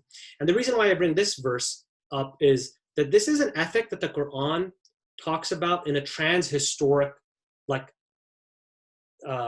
it's a trans-temporal ethic. It exists before Islam, after Islam, from the beginning of time to the end of time. It's even a cosmic ethic. That's how the universe exists. That you shouldn't aggress against people. And all of this is based, so we have two principles, right? We talked about the ethic of proportionality, which is qisas, and we talked about the non-aggression principle, which was also rooted in the Qur'an. These are themselves rooted in the sanctity of life, which in the Qur'an is called hurmat an-nafs. Hurmat is the same word from haram, which I'm sure some of your students might have heard of, that certain food is haram, that you can't eat it. Well, the same way you can't eat another human being, you can't kill a human being, so their life is considered haram. It's actually a good thing. So the Quran is actually saying that life is itself haram. Human life is haram. So do not take life, which God has made sacred, except by right. Which right are they talking about? They're talking about the right of qisas, right? So that's the right that you have. Other than that, you cannot kill anyone. So, and that's qisas that they talk about then. If anyone is killed wrongfully, we have given their heir authority to demand proportionate retaliation. And the heir that they're usually talking about is the tribal authority of their clan, basically. But he may not exceed beyond that, for he is already aided by God. How is he aided by God? He's aided by God by this right of qisas. But this is the principle, the sanctity of life in the Quran. This is another verse which talks about the sanctity of life. Basically, your salvation as a Muslim is based on the idea that you don't invoke a deity, a God besides God. And then what's right next to that is don't take life which God has made sacred. Now, I do need to point out that some Western scholars, sorry, don't want to make you dizzy there.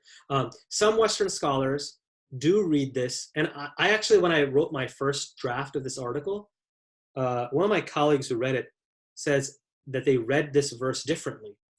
They read it as, do not take life that God has made sacred, which was really weird to me. But then I was like, they're basically arguing that certain lives are sacred and certain lives are not sacred. And then I found out that actually a lot of that seems to be how the medieval Islamic exegetes understood this verse. That basically they argue that these two verses were prohibiting you to kill Muslim life. Or they would also say, which is really strange to me, dhimmis, or people who have ahad or contractual arrangement. Everyone else is fair game. This is a very strange idea to me, and I don't think the verse reads that way. I think all life is sacred, and I'll show you why I think that from the Quran. The reason is the sanctity of life, the hurmat an-nafs, is rooted in the idea of the human creation story in the Quran, which is that God himself breathed his soul into the human. That's why that soul is sacred, because it's God's soul. And if you read the Quran, the heavenly garden is considered a place of peace and sanctity where blood is not shed. When God created, in the Quranic creation story, when God creates Adam, which is the first human in the creation myth, the angels ask God, will you place therein one who will work corruption therein and shed blood, while we hymn your praise and sanctify you? That is, I think this sanctity of life exists from the very beginning, is what I'm trying to argue. And it's only corrupt humans who violate it and shed blood. And this goes back to the story of Cain and Abel, the parable, where Cain kills Abel. Here's the Quran talking about that. It says that Abel says, even if you stretch forth your hand against me to kill me, I shall not stretch my hand against you to kill you. So this is that higher ethic that the Quran is talking about. But it's based on that story. It says, on account of Cain's deed, that is the murder, we prescribe for the children of Israel that whosoever kills a soul, unless it be in retribution for the killing of a soul, that is qisas, or spreading corruption on earth, which is fitna, it is as though he killed all of humankind. And whosoever saves the life of one, it is as though he saved the life of all humankind. The point I'm trying to make is that Hurmat al-Nafs goes back to the time of Cain and Abel, which is like prototypical man. It's not specific to Muslims. And look at that verse. It says, whoever kills one human is like he killed all of humankind. So it's not specific to Muslims. And then the Quran is actually criticizing certain people from the tribe of Israel for violating this principle. So again, it's a universal ethic in the Quran. The Quran is actually moving this ethic forward because it's saying, yes, in the Torah, we prescribe for them a life for a life, an eye for an eye, a nose for a nose, etc. But if anyone forgives this out of charity, it will serve as atonement for his bad deeds. That is, it's the higher ethic that the Quran is calling for. Now, the Quran is not narrating these stories of Bani Israel and Cain and Abel for no reason. It's not narrating them for fun. It's narrating them because of the context in which the Quran was revealed, which was a time of jahiliyyah or barbarity, the pre-Islamic excesses where they would go in these blood feuds, which was called tar instead of qisas. These are certain examples where for the murder of one person, they would kill 1,300 people in vengeance. Now, I do think we need to take these numbers with a grain of salt. There was a tendency to exaggerate.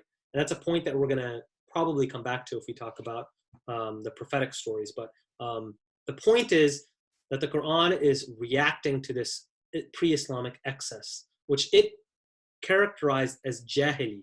Now, the word jahil is often understood as being the age of ignorance, like meaning the opposite of Islam or the Islamic religion. But as as a famous Western scholar has argued, and I agree with him, it actually more likely means barbarity. So the Quran is responding to this age of barbarity by saying, no, stop this excessive blood feuding. So the point I'm trying to make is that this ethic, this peaceful ethic, is central to the Quran and to the Quranic message. Now, the Quran is linking qisas to fitna or religious persecution. So I think this is unique. I think the Quran is arguing that if you force somebody through the sword to give up belief in God, that's actually worse than killing them. Because if they truly renege on their religion, they're going to lose something greater than their own life in this world. They're going to lose the greater life in the next world. That's kind of the Quranic logic, basically. And that's why it's linking fitna to qisas. So fitna is used throughout the Quran, and wherever it's used as like a test or a trial to see if something is really made of good substance. That's why it means to persecute, because when you persecute somebody, you're testing their faith. Are they going to renege on their faith if they're weak-willed?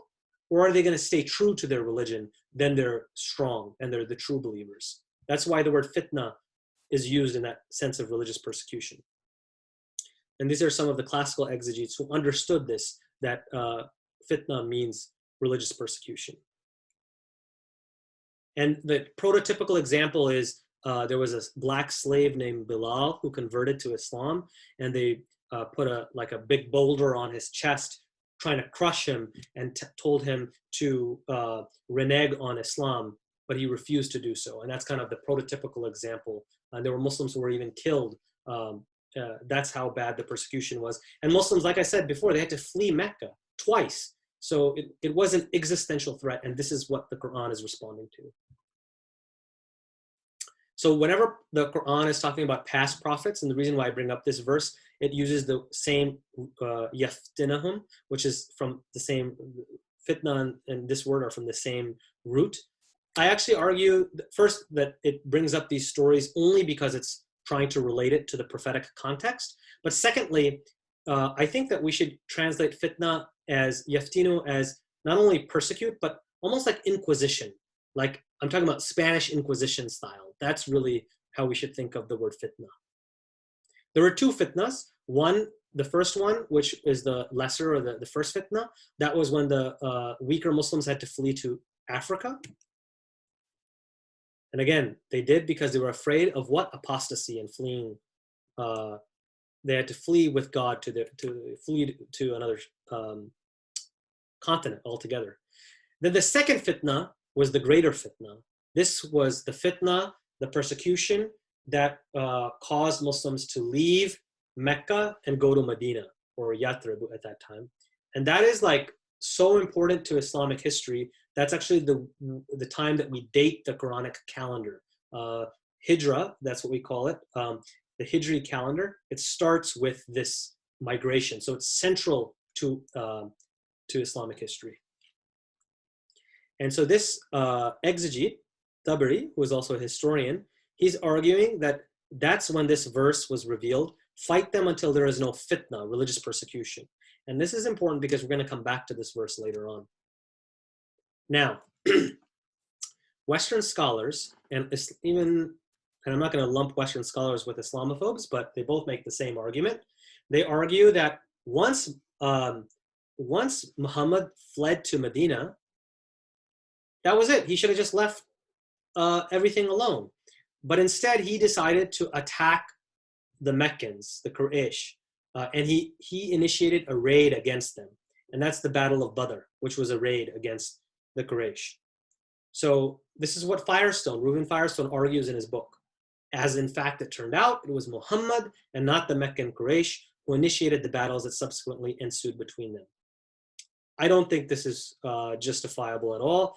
In fact, we know that this is probably not the case because the Meccans, they sent men to chase the Muslims in Abyssinia during the first migration, and they definitely did it in the second migration too. In fact, they sent an ultimatum to Medina, the people of Medina, that, hey, you gave protection to our person, Muhammad, who we have the right to deal with, and if you don't give him back to us, we're going to fight you, we're going to expel you, we're going to march against your women and kill your warriors and take your women as slaves. This is an ultimatum that's in the history textbooks.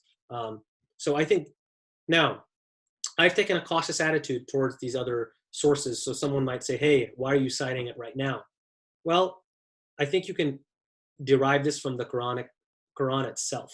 So this is a passage that is clearly after the Hijra, after Muslims have fled to Medina. Keep in mind that some Muslims were too weak.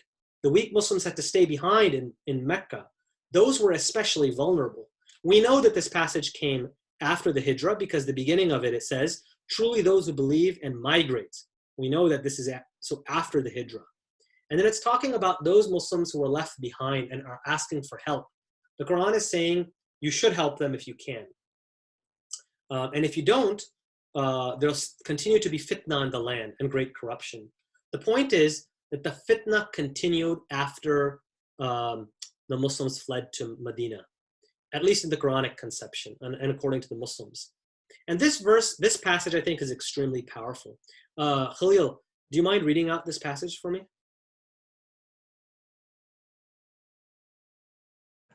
Sorry, to unmute. The first one or the second part? The second one. Can you read that for me?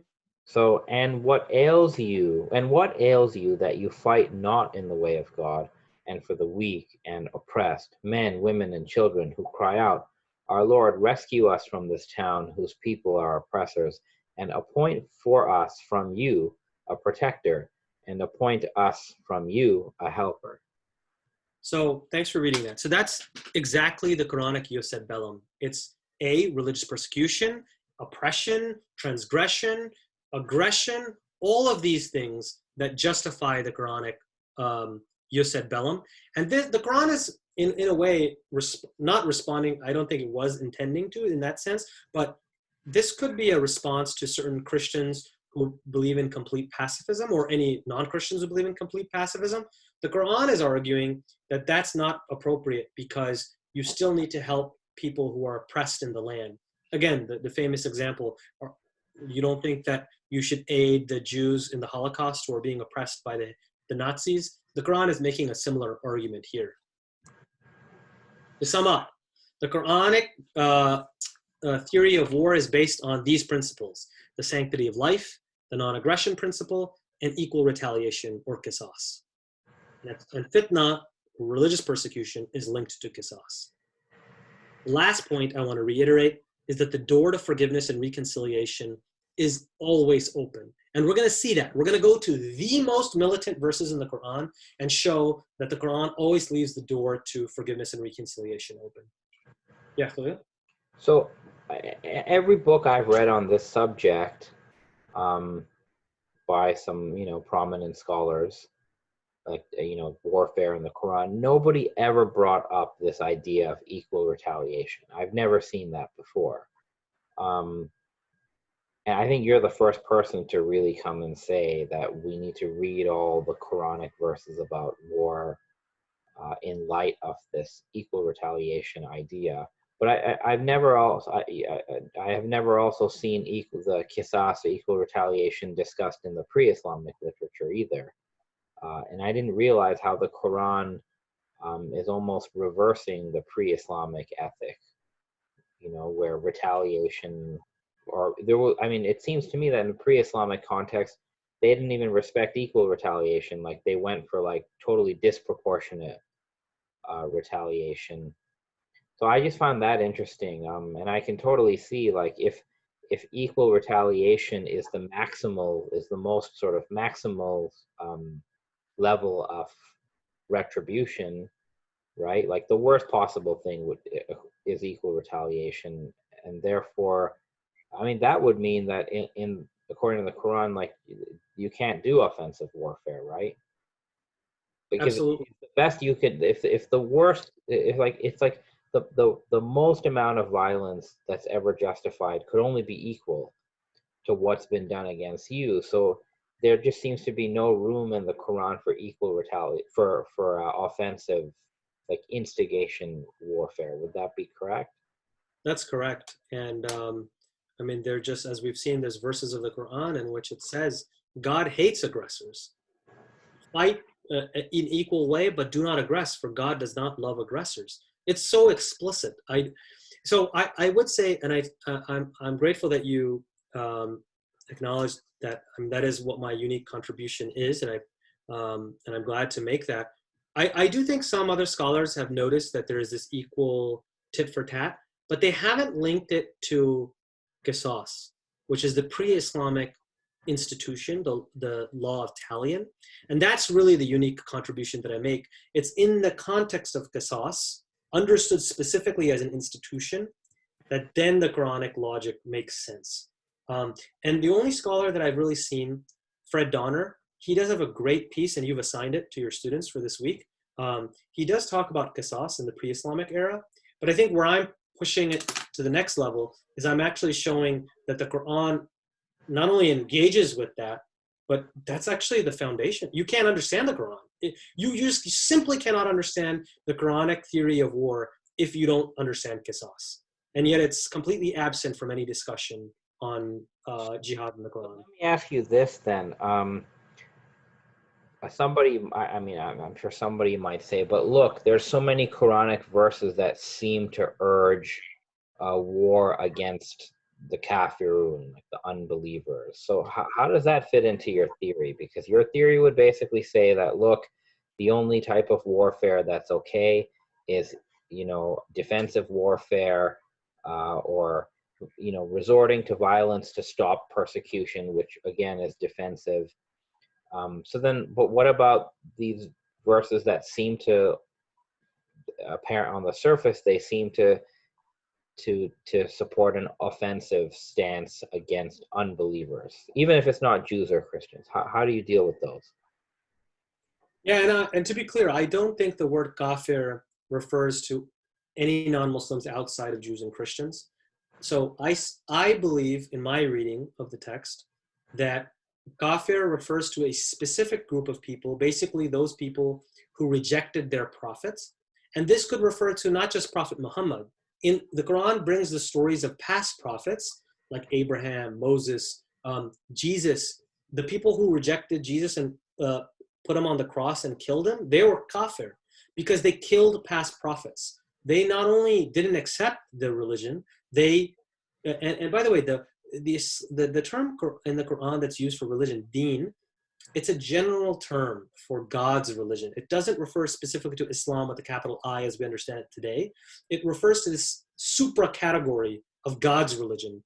And that's basically religions that don't do idolatry or that kind of thing. Yeah, so what I would say is that once we understand that the word kafir, refers to a specific group who did specific things, and those specific things were aggression, transgression, killing, trying to kill the prophet, expelling the Muslims from their homeland, it refers to only those people, then those verses start to make sense. And we're going to go into I'm going to try to do most of the difficult verses, the ones that Islamophobes love to focus on. I'm going to actually hone in on those and show you how my theory will make sense of those verses. And it's up to the viewer, it's up to your students to decide whether or not they find my argument convincing. Some people might not, and that's fair. But I at least want to put it forward, and I think it's a fair interpretation, and I think it's the right one, but that's, again, up to the viewer to decide. So let's look at some of the difficult verses, okay? Surprisingly, this verse is actually used by the classical exegetes to defend the militant understanding, the militant phase. And Reuben Firestone also uses this verse to say that this is one of the more militant factions which this expressed this view. I think that's weird because look at the verse. And fight them until there is no fitna, religious persecution, and religion is for God. But if they desist, then there is no aggression except against the oppressors. That seems to fit with my theory. We'll see. We'll look at this phrase "and religion is for God" in a future, in an upcoming slide. But let's try to understand. So what I want to make clear is I'm actually inverting the argument of most Western scholars. Most Western scholars have argued that the Islamic modernists are the ones who did textual acrobatics to make sense of the Quran and to make it fit with just war theory. I'm actually arguing that it's the classical exegetes who were engaged in textual acrobatics to make the Quran line up with their legal theological doctrines, or what I call their legal theological imperatives, which was to show that Islam is the only one true religion of God, and that other religions were not part of this Islam, this deen, and had to be fought against both by mouth as well as by fist. So I'm inverting that. And I'll show you what I mean by that in this verse. So even though we've seen that fitna means religious persecution, in the classical commentaries, you'll see that they gloss the word fitna to mean shirk or kufr. Shirk means association with, you can think of it as idolatry, basically. That's kind of a simplification, but let's just go with it. And kufr, which is unbelief or disbelief. So they're glossing fitna to be shirk and kufr. And the way they do that is they invoke this hadith, or this prophetic report, which says, I have been ordered to fight the people until they say there is no God but God, and they establish the prayer and give alms to the poor. If they do that, then their blood and property is safe from me. This is the reason why I argue that the Quran should be understood on its own, and the hadith is another, a product of a later generation. That's why we should be cautious and skeptical with it, because this passage conflicts with everything that I've discussed previously. In fact, the Quran says the exact opposite. It says that you're justified in fighting other people because they're stopping people from expressing their belief. But in any case, that's the way the exegetes understood the Quran. They couldn't find the proof in the Quran itself. So they had to use outside source. They had to find a hadith. And anyone who studied hadith knows that if you want to find a hadith to bolster your opinion, you'll find it. Every sect has their own set of hadiths. Every theological group has its own set of hadiths. They were manufactured en masse. Now, you could still make a defense of hadith. I'm not getting into the theological discussion, but what I'm saying is for our practical purposes here, hadith is not a good source to go to. And this shows it. So the first way, my point though, is the first way that they change the meaning of this, they actually invert the meaning of this passage, is by glossing fitna to be shirk and kufr. Now, we could just ask, why didn't the Quran, which uses the word kufr and shirk throughout the Quran, why didn't the Quran just say, and fight them until there is no shirk, or fight them until there is no kufr? Why did it say fitna, a word that's used elsewhere to mean religious persecution? So again, the textual acrobatics, in my view, are being done by the classical exegetes. The second thing they did was they took this, this portion, and religion is for God, and they interpret this to mean that everyone has to be Muslim. So that's the second way, and we're going to get into that. But let's look at the word fitna. Fitna is used elsewhere in the Quran. Look at this. Look at these two passages. Fitna is used for, it's actually, the definition is given for fitna. It's turning others away from the way of God, turning others away from the way of God and from the sacred mosque and expelling its people. And by the way, this insertion and disbelieving in him, based on the Arabic, you could even probably say while disbelieving in him. So it's not just disbelieving in him, it's always coupled with turning people away from God and from the sacred mosque, expelling its people and killing as well. That actually is a definition of, in that way, actually, I think kafir fits actually, but this is the definition of fitna. And the Quran is saying fitna is graver than killing, meaning they're killing you, they're destroying your afterlife is like them killing you in this life. That's why it's worse. That's kind of the Quranic logic. And they will not cease to fight you until they make you renounce your religion. So that's doing the delimiter there. And that's why we can interpret this part. Hold on. Yeah, the religion is for God part. I argue that this segment, which is repeated in 2 verses, by the way, fight them until there is no fitna and religion is for God, and fight them until there is no fitna and religion is wholly for God. It's in 2 different passages. Look at the second part. But if they desist, then truly God sees whatever they do. And that part is actually repeated in 2:193. I just forgot to reproduce it. Now, before I get into my understanding, let's look at Firestone's understanding, which I think is utterly confused. He argues that this phrase, religion is for God, expresses holy war, and that it means that all religion has to be Islam with a capital I, that it has to be the religion of dominion. That's what he argues. But I think a more sensible interpretation is fight them until there is no fitna, religious persecution or inquisition, and your religion is holy for God. That might be cut off by our big heads, but that's what that part reads. And by the way, I'm not the only one interpreting it this way. The classical exegetes understood this interpretation. Tabari, for example, who's the main exegete, the most famous exegete, he writes that this phrase in the religion is holy for God means the believer is not induced or coerced from his religion, and that they can sincerely worship God. Now, he did express the other view as well, but I'm just showing you that this view was recognized by the classical exegetes. And this view is attributed to Ibn Ishaq, by the way. Ibn Ishaq believed that this phrase, religion is for God, meant that fight them until no believer is seduced or induced from his religion. Now, the Quran uses the word seduced. Fitna actually does mean seduction, but it means seduction, and it does mean like fitna is often used like, and this, there might be a little bit of sexism here, but fitna is used often in the Arabic language for like a beautiful woman could be a fitna to somebody. Why? Because it induces him to commit sin. Please don't kill me on this. I'm just giving the linguistic example. But the reason why it's using the word fitna here is because what the Quranic logic is, it's saying that, okay, fine, you're being persecuted, you're being tortured. You could even renounce your religion on your tongue. That's fine.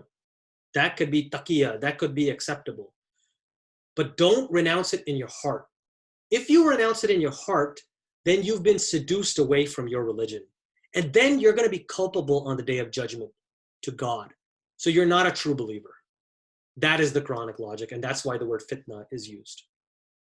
Now, Shirag Ali, remember we talked about him? He was the Islamic modernist in India in the 19th century. He argues that this first religion is for God. What does it mean? It means that the Muslim religion was to become all of it gods. They were not forced to join any God with the true God. Now, we can go, there is this modern saying that religion is for God and the nation state for all. It's the exact same verbiage. I'm not sure if this is a stretch to make this comparison, but I will argue that this idea of no compulsion in religion, that no outside actor should force somebody to believe some way, that's inherent to the Quran. We've all heard this verse, let there be no compulsion in religion. Truth is manifest from error. What does that mean? Truth is manifest from error. It means that nobody has to force it down your throat. It's apparent to anybody who has sense, aql, reasoning. They can come to the truth themselves. I've heard professors actually say that this verse is actually a throwaway verse of the Quran, that it doesn't really mean what modernists, Islamic apologists want it to mean. I argue the exact opposite. It's actually inherent to the entire message of the Quran on war and peace. In fact, the Quran is, the reason why it's so central is that the basic accusation against the kuffar, the pagans who are attacking Islam, is that they are attacking us only because of what we profess. It's not even making the claim that our religion is true and that's why they're saying, even if you disagree with us, at least let us be. Our faith to us, your faith to you. And there's another passage that says that. So that's the thing that Quran is impugning those pagans for, is that, look, at least have the decency to let us go our way. So I think it's actually central to the Quranic text. So going back to this passage then, I think it just makes this verse, and fight them until there is no religious persecution, and your religion is for God. So again, it's very consistent with my reading. And then the other reading is not consistent because the next part says, but if they desist, then there is no aggression except the oppressors. So how can you take their view? You cannot. And many of the classical exegetes had to say, but if they desist from kufr or shirk. And then they said, they actually write, and I cite this in one of my papers that I want to publish.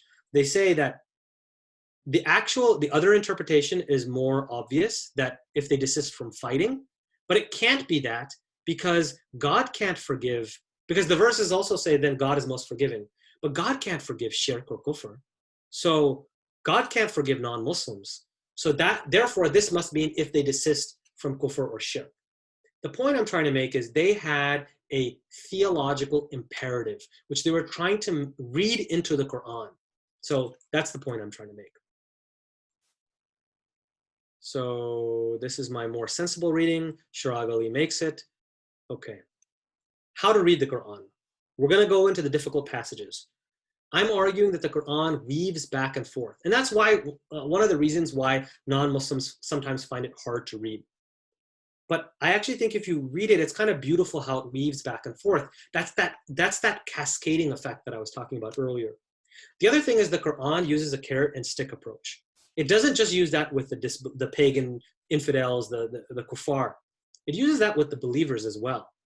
When I was a kid, I used to believe that in paradise we would get anything we wanted, even, and what I wanted was dinosaurs, and I wanted a chocolate bar that was like miles long, right? So in paradise you get the carrot, and then what is hellfire? Hellfire is like your skin is going to be ripped off, you're going to be burned a million times, right? It's this carrot and stick approach.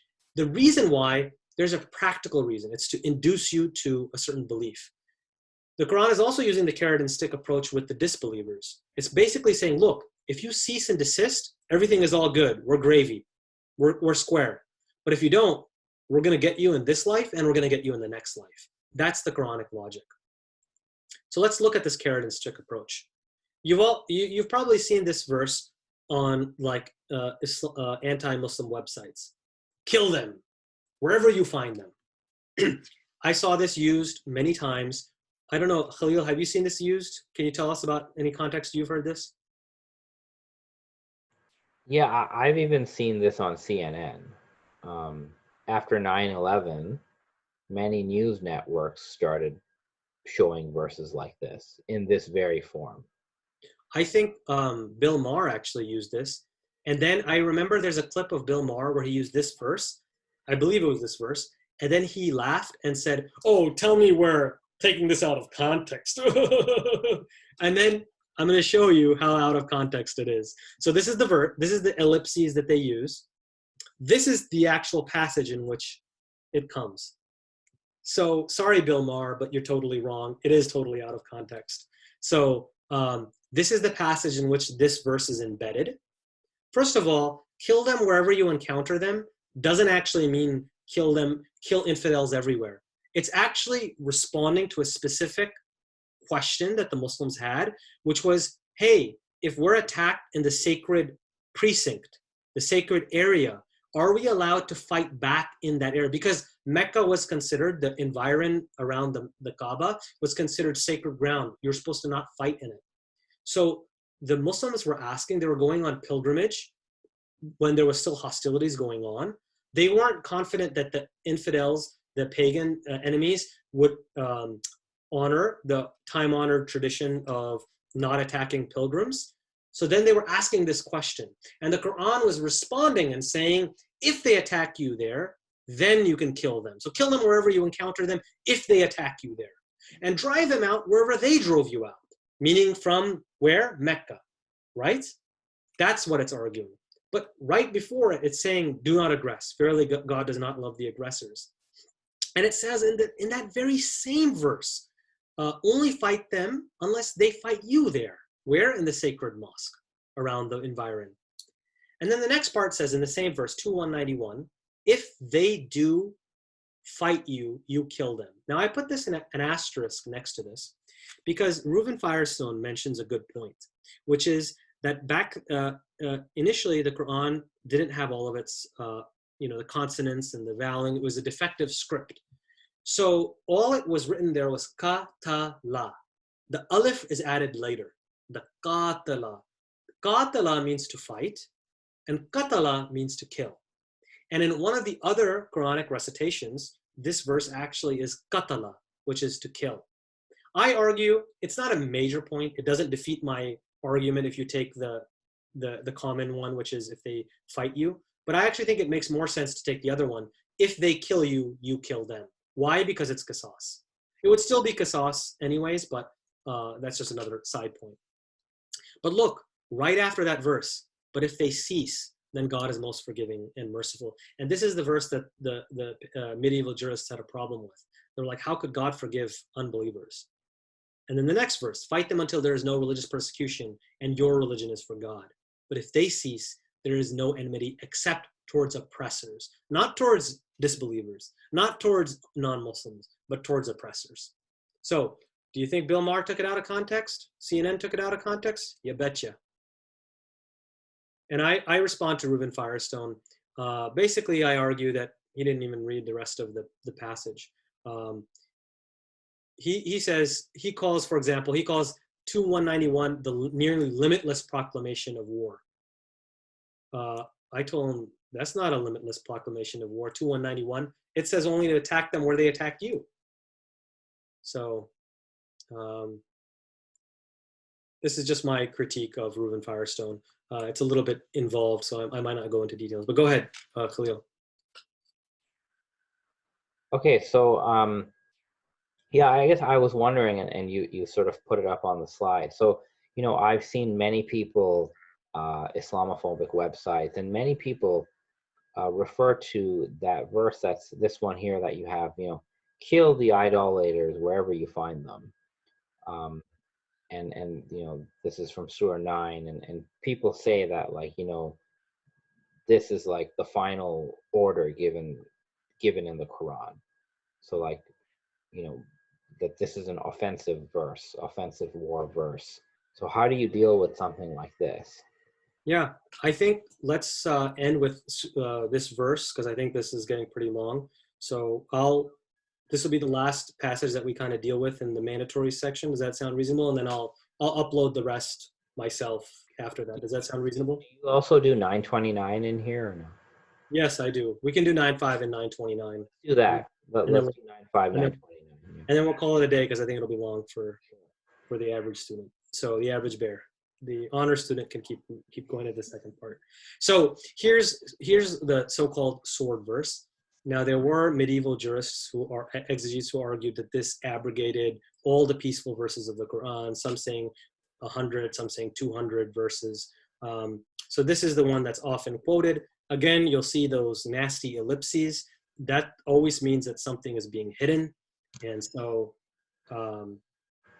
this is basically the traditional, the medieval view that it did abrogate every peace treaty.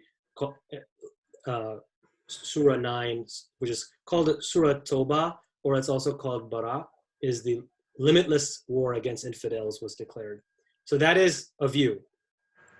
I just want to pause you there. So did Muhammad have peace treaties with people? Are we paused right now? No, we're not paused. Like, it's a question. So. Oh, I didn't know what you meant by pause. Oh, yes, he did, definitely. Peace treaties that Muhammad made peace treaties, are those mentioned in the Quran? That's a great point. So, and why would he make peace treaties if war was so common? Like, wouldn't that be an exceptional thing to have any peace treaty? Yeah, so he actually made a very famous treaty, the Treaty of Hudaybiyah, with not just anyone, but with the Meccan Quraysh, the arch enemies of Islam. He made a peace treaty with them, and the Quran talks about this treaty in glowing terms and says this is the ultimate victory. Why? Because peace is the ultimate goal. At this time, before this so-called sword verse, the Prophet had made peace with his quote unquote arch enemies. So yes, he did make a peace treaty with them. Now, some of the medieval exegetes will say, well, Muhammad only made a peace treaty for 10 years, therefore you can only make a peace treaty for 10 years. There's really no evidence for that, and that's kind of a strange view, especially because Muhammad didn't just throw off the treaty. It was violated, and then war resumed. So you can't just delimit it like that. The treaty? What's that?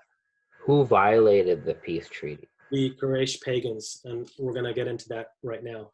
So I just wanted to make the point that Reuven Firestone also, so there's the evolutionary view that makes use of the sword verse, and there's also the polyvalent reading, which makes use of the sword verse to argue that this is the more militant faction of the early community who had this view. But I'm going to go with the holistic reading. How? I'm going to look at this entire passage, and I know it's a lot of text, but this is the passage in which 9.5 appears in. So 9.5 is in the bold, in the black. Kill the idolaters wherever you find them. And again, this doesn't mean wherever you find them. It means whenever you encounter the enemy, fight them there, even if it's in the sacred area. But let's start from the beginning. Freedom from obligation is proclaimed from God and his messenger towards those of the idolaters with whom you made a treaty and violated it. And I put in brackets and violated it because this is the weaving nature of the Quran. It wouldn't make sense otherwise, because it says then, accepting those of the idolaters with whom you have made a treaty and who have honored it and who have not supported anyone against you. So this is not even against all idolaters. It's only against those group of I guess, Meccan idol worshippers who did not keep the peace treaty. Is that right? Exactly. It's against a specific group of idolaters who violated a specific treaty. Against those you should fight, but it's still saying don't fight anyone else. And that's who you're supposed to kill. And that's not kill them everywhere. It means to kill them where they kill you, and if it's in the sacred space, if they kill you.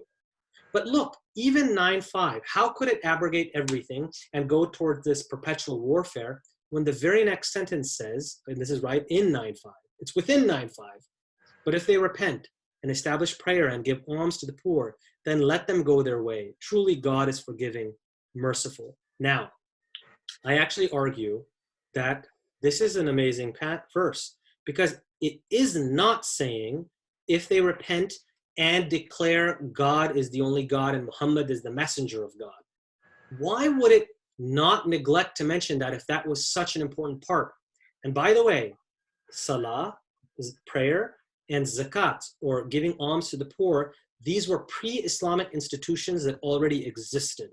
So what the Quran is calling for here is a detente with the idolaters and saying, look, if you become just pious and humble, and piety, by the way, is not just prayer and alms is associated with not waging wars of aggression.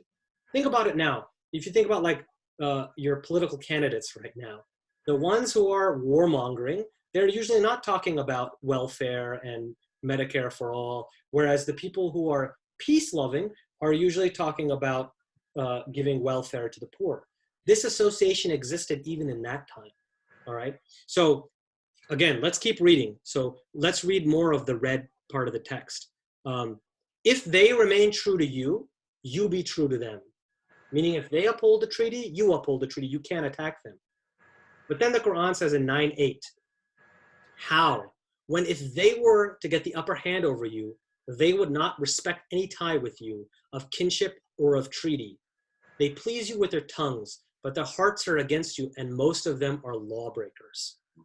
They are the ones who are committing aggression. That's in 9.10.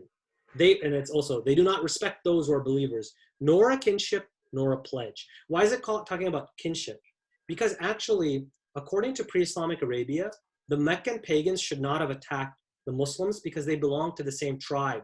They were their kinsmen. So they violated that custom, and they violated the pledge, which is the Treaty of Hudaybiyah. So the Quran is throwing the accusation on them. They are the ones who are committing aggression. Now, I've heard some people say, maybe the Quran is just being apologetic. Maybe it's justifying war, and Muhammad just wanted to invade Mecca. Okay, fine, let's take that view. If that was the case, that actually proves our point even more. The Quran is at pains to justify its warfare in self-defense. If the Quran didn't believe in self-defense, why go through that exercise, right? It'd just say, you guys are infidels, attack them, they're infidels. It does not say that. And then again, 9.12, and if they break their oaths after their agreement and assail your religion, then fight, don't fight everybody, but fight the leaders of unbelief.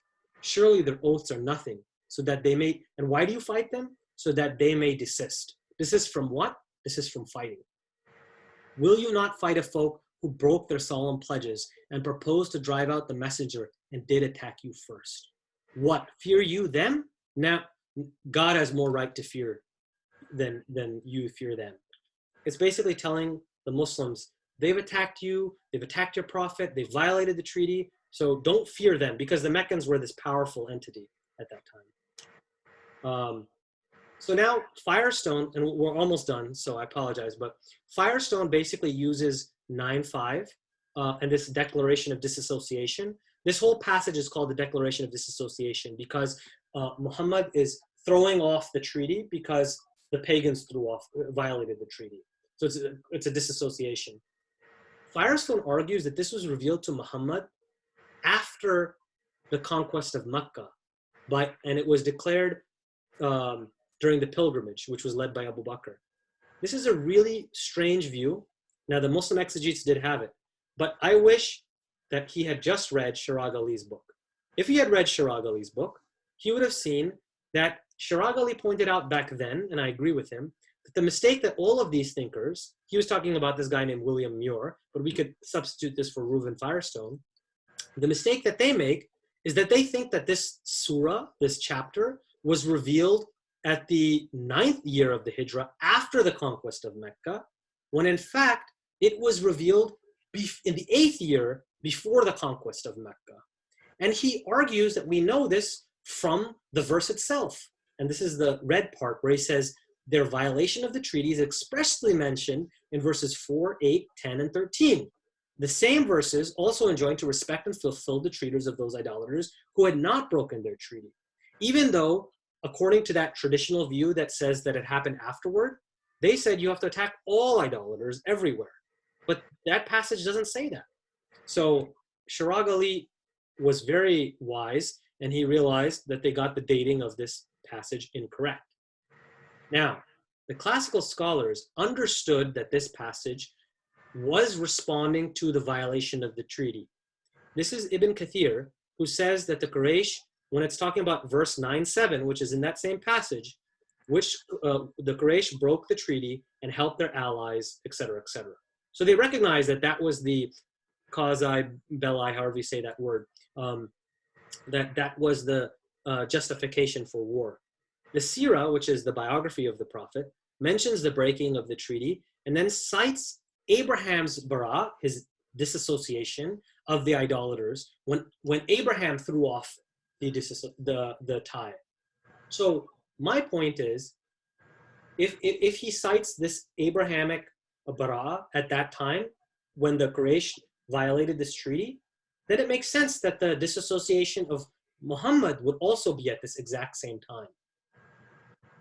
Now, the idea that this came after the conquest of Mecca, even though it's held widely by the exegetes, it's the strangest and oddest story.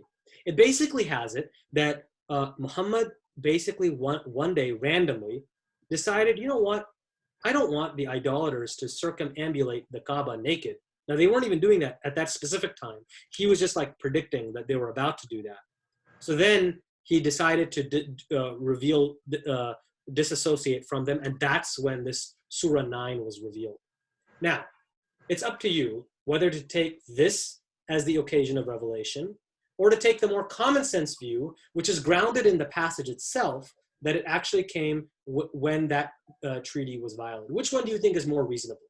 That's up to you. I argue, obviously, the initial treaty violation is more viable. The other thing is, 9.5 is not a limitless proclamation of war. As you noted wisely, Khalil, war was not being declared against all non-Muslims, only those with whom a treaty was made. Now that sounds a little bit counterintuitive. It's not, because it is about those with whom a treaty was made and then they violated it. So this is the passage again. You can see again for yourself that my reading of this passage makes way more sense. You see all of those same principles, qisas, being applied. And qisas is, by the way, with the treaty violation too. They violate the treaty, that allows us to quote unquote violate the treaty. A counter quote unquote violation is allowed. That's how the whole justification is based on qisas.